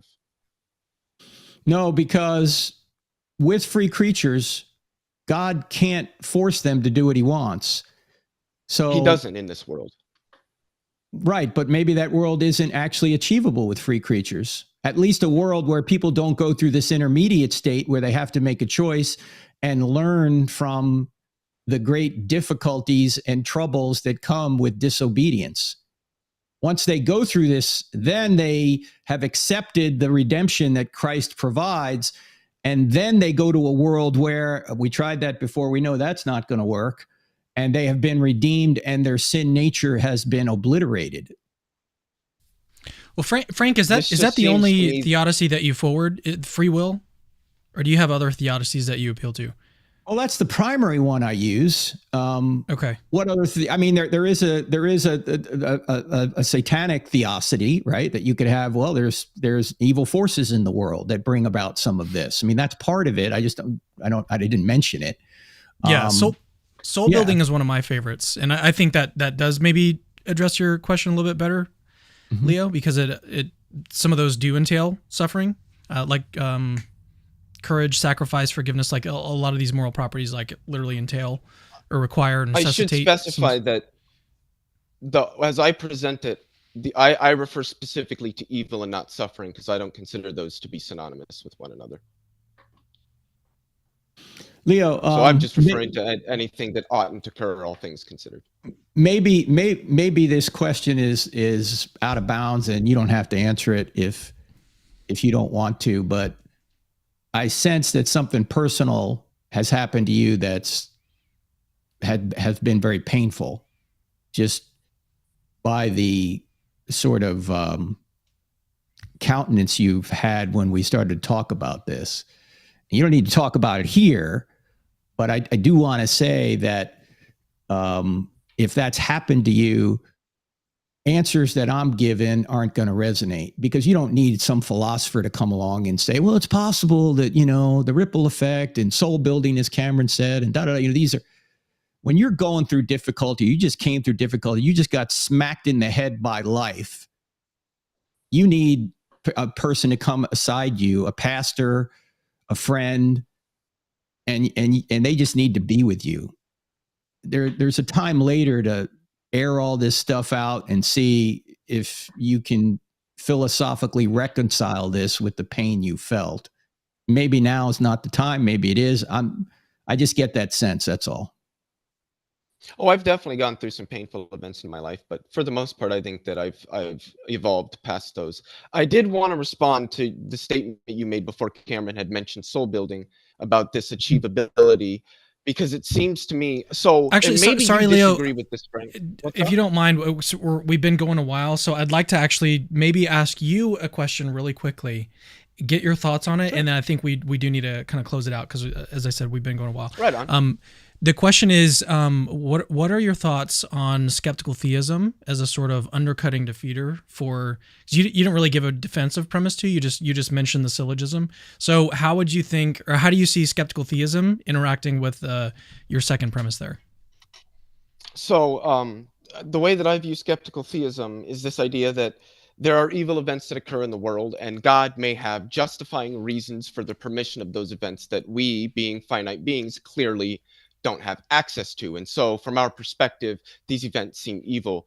But this just seems to be saying that they seem evil. They're not actually evil, all things considered, in virtue of God's justifying reasons. That's sort of, at least when we talk about morality, what justification does. If I told you that I walked into a school and shot a man, you would freak out. But if I told you that man had already killed 15 students and 4 teachers, that justifies the action. It makes that action go from something I ought not to have done to something that I ought to have done. And that's just what I take goodness to be, things which ought to occur, all things considered. So it seems that under skeptical theism, in virtue of God's justifications, these events that we would otherwise consider evil ought to occur, all things considered. And then that's why God permits them. And at that point, then they're just not pro-toto evil. Okay, I'm a little bit confused. And then I would about, take at that point that there's no evil in the world. Yeah, I'm a little bit confused about that part. So I think that just because if some evil has some sort of justifying reason for it, so like when I take my daughter to go get a shot, for example, I still think that it's evil, the pain that she experiences. Okay, just because it's got like a justifying reason. So I guess that's kind of like where my hang up is on your view here, is that I think that there are evils in the world, but that doesn't mean that if there is a justifying reason for that evil, that the overall situation is not evil. Like I think that it would have components of evil, components of good, but then the question would be, what is the overall value of that world? Which is a separate question from whether or not there's some sort of pro-total evil, or like just because there's a justifying evil, then that means, or a justifying good, that means that there is no evil. Yeah, help me out here, because I think that there can be evil and good. Yeah, there's still evil. There's still evil acts, even if good comes from them. There's still evil acts. So I take a normative view with respect to what good and evil are. That's where that ought comes from, that what is good is just the things that we ought to occur, all things considered, the things that we ought to permit, all things considered, and then just ought not with things that are evil. And so in the instance where, at least currently with our technology, maybe not for all immunizations, but I know for most, we can't really administer them without that associated uncomfortability or pain with the injection. And so since that's the case, and we ought to get vaccinated, then it would just follow that we ought to endure the pain of that, since there's no way to disconnect them. And if there's this greater good that this comes along with, say, vaccinating, which is the greater good, and this pain that comes with the needle going through your skin that rides along with it, if you can't disconnect that latter from the former, from the greater good, then it follows that that latter ought to occur, since it's the only way to conduce that greater good. And if the greater good but now ought it to seems occur, like, and this is the only way, then this ought to occur as well. it seems to me like you're now conflating axiology and deontology. Is that the right term? Yeah, you're saying that axiological properties are deontological properties. Well, I don't think that there are such things as moral properties to begin with. I wouldn't word it that way, but that's just my own personal view.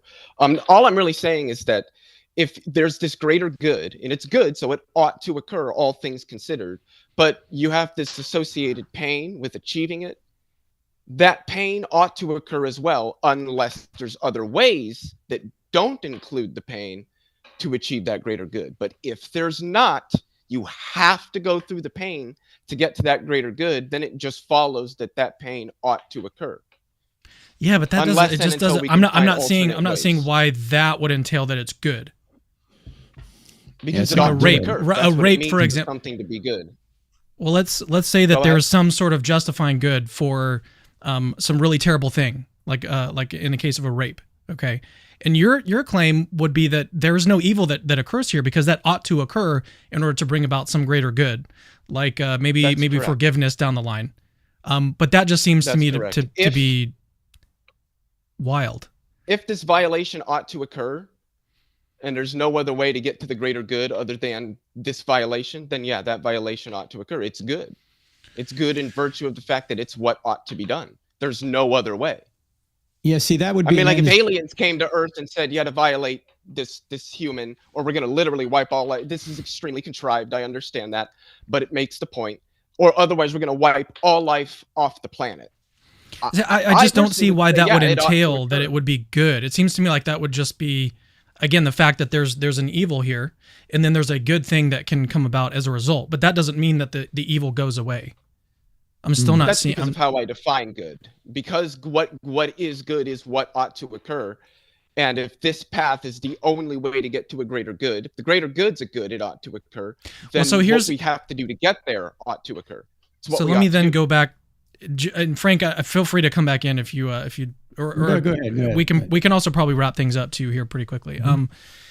But okay, so I think again you're kind of mixing up axiology and deontology. So axiology has to do with moral properties such as goodness and wrong, or not wrongness, goodness and badness, or evil, good and evil, and then deontological properties have to do with moral obligations, stuff like that. And you're kind of mixing the two here. So then I guess one way to kind of maybe clear this up would be to ask you a question like, it's morally good that I become a doctor, but on that basis, am I obligated to then become a doctor? Because that's morally good. Well, yeah, I would say if you think it's good to become a doctor, then you ought to become a doctor, all things considered. Unless you think that it's good to have a doctor, but there are other reasons that would prevent you from doing so. Okay. It's also good to kind of do what I'm doing here. So, well, then, do you think I'm obligated to be a YouTuber and to be a doctor, or would it be one or the other, or where would you go there? Do you think that being a YouTuber is a good thing? Yeah. Otherwise, I wouldn't do it. Then I think that you ought. I think that you ought to be a YouTuber. That's just what I mean by the word "good." Is that it ought to occur, or it ought to be permitted, all things considered. So if I say that eating food is good, all I'm saying is you ought to eat food, all things considered. And when I say something is evil, like shooting another human point blank is evil, I'm just saying that you ought not to shoot another human, all things considered. I take a normative approach with respect to what I mean by good and evil. By what standard? Yeah, it just doesn't. I'm not following that because it just doesn't seem to me like just because something is good, that means that I've got some sort of obligation to do it. Like it's good to go and watch sunsets. Like that's a good thing. But am I obligated to like just travel around the world to go view sunsets? I don't think that's right. So I think again you're kind of mixing up axiology and deontology here. But let's let Frank come in and then.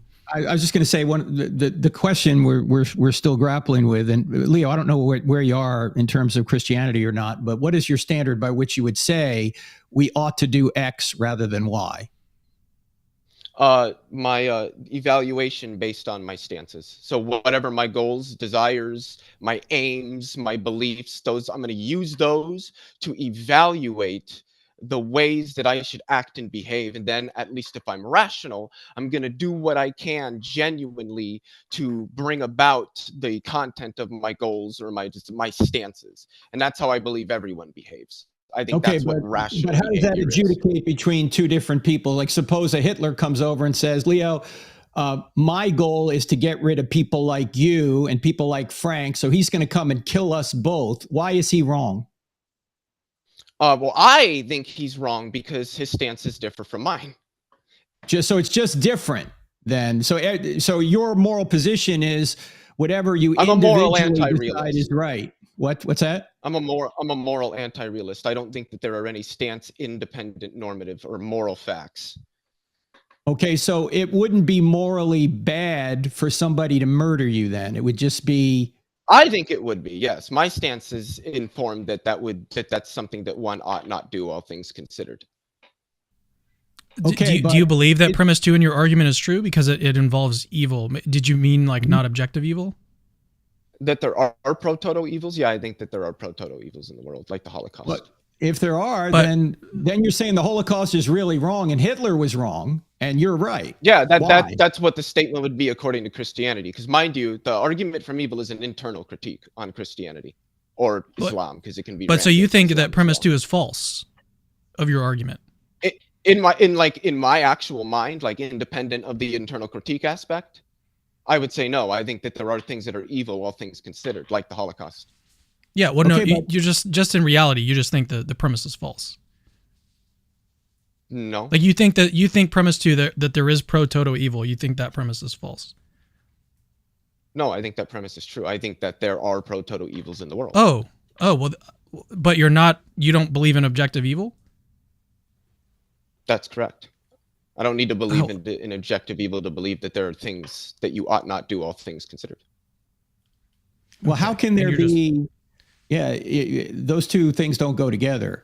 In order for you to say that there really is objective evil in the world, you have to believe in objective evil, but you're saying you don't. Well, because the argument is an internal critique of Christianity, and Christians believe in objective morality, so the argument assumes that. Right, but if I don't believe in objective morality, but again, it doesn't matter what I believe because the argument is an internal critique on Christianity. Right, but it doesn't work internally on Christianity because in order for objective evil to exist, God has to exist.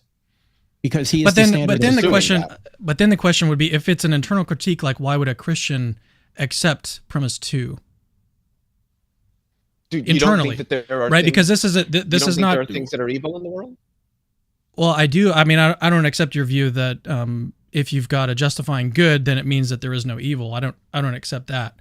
But the question is, because you're framing this as an internal critique, right? Something that Christians internally think, right? Because I think that you reject premise 2 just because you don't believe that evil is objective. So you reject it, but you think that Christians there are pro-toto evils. That's fine.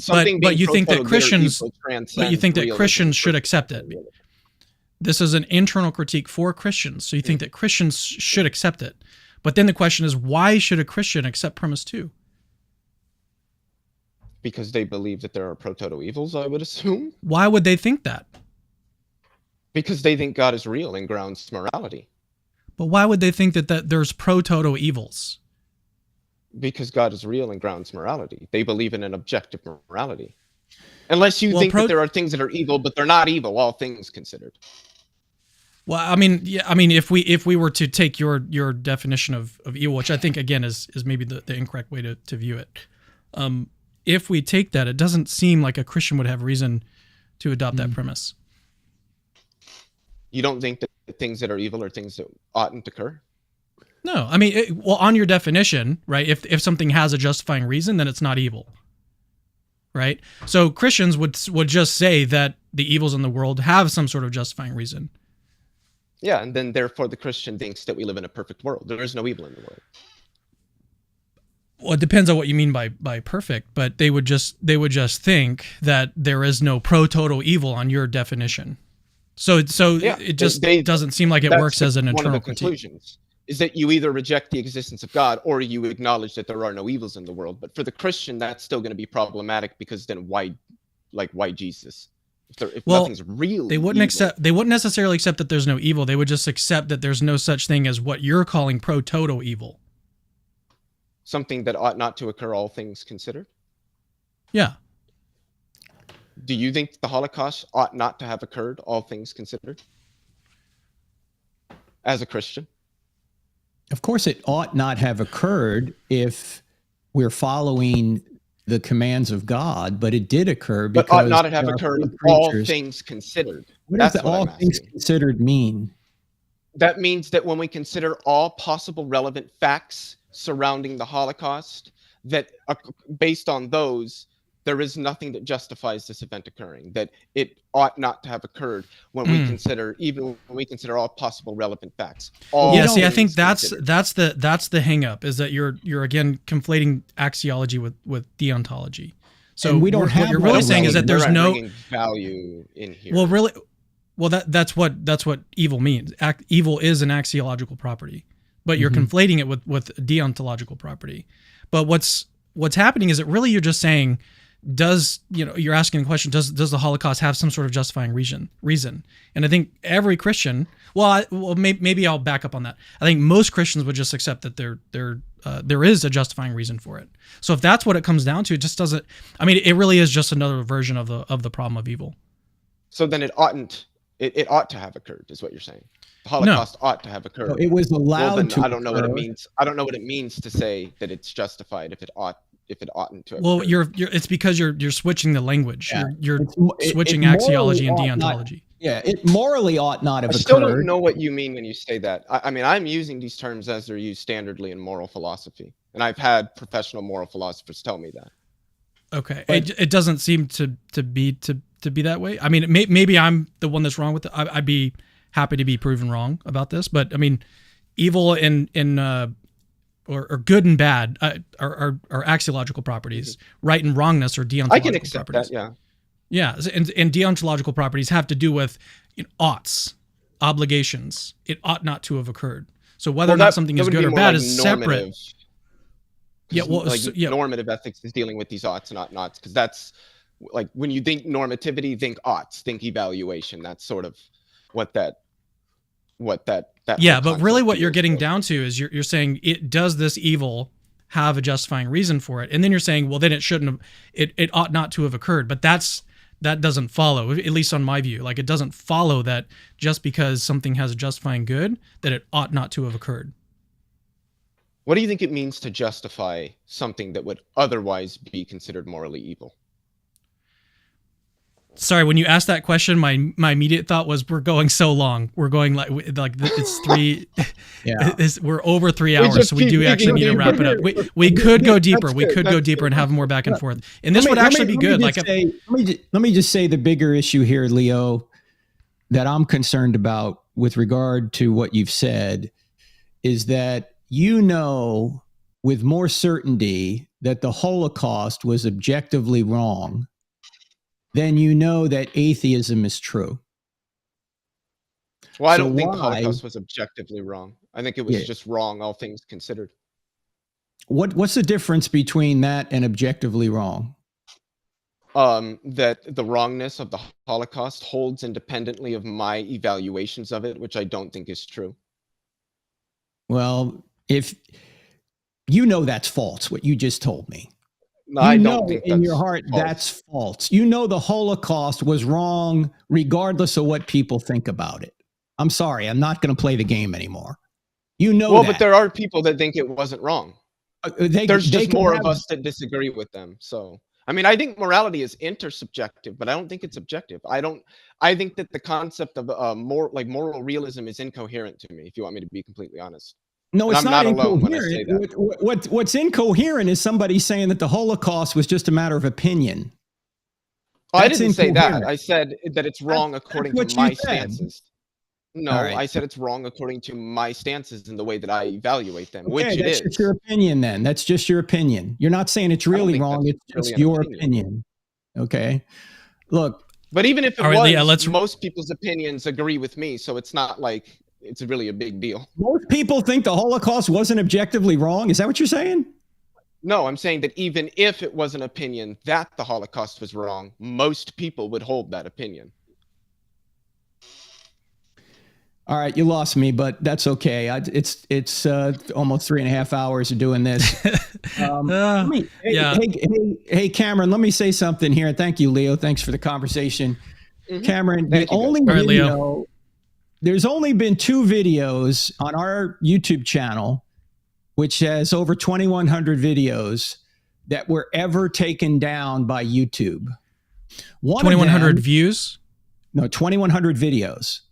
Okay. Out of 2,100 videos on our YouTube channel, only 2 were taken down. One of them was, we had a video from caseforlife.com which showed abortion in all 3 trimesters. And that was just too much truth for YouTube to handle.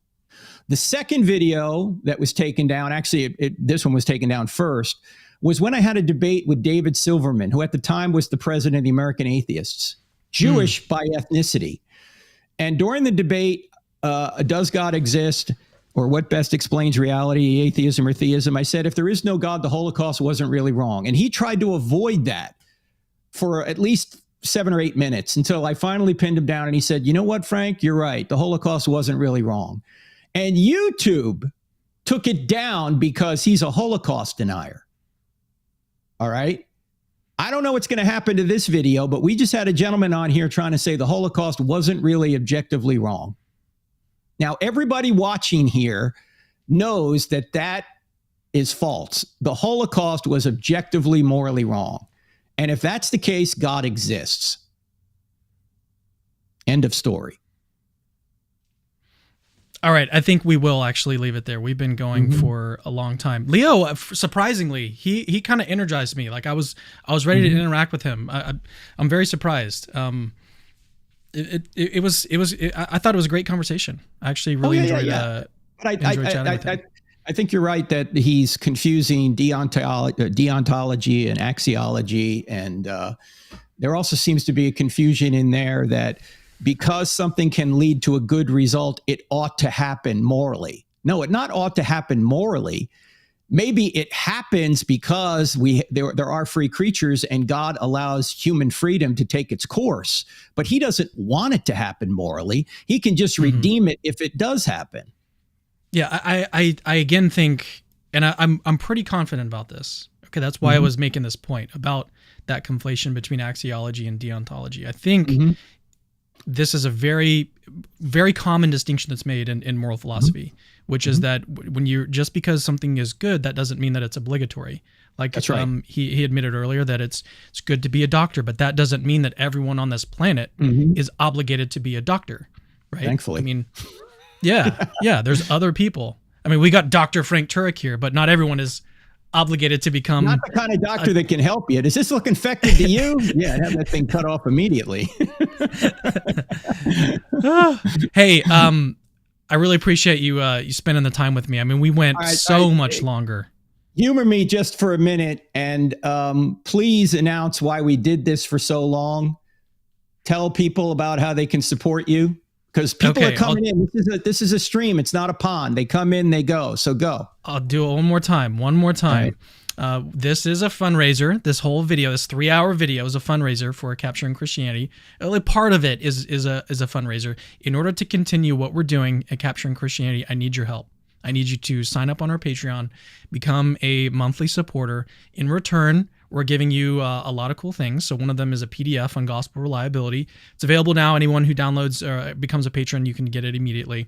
At the $25 amount, this book, it's a brand new book that just came out by Pat Flynn, getting high praises by everybody, literally everyone, both atheists and Christians or theists.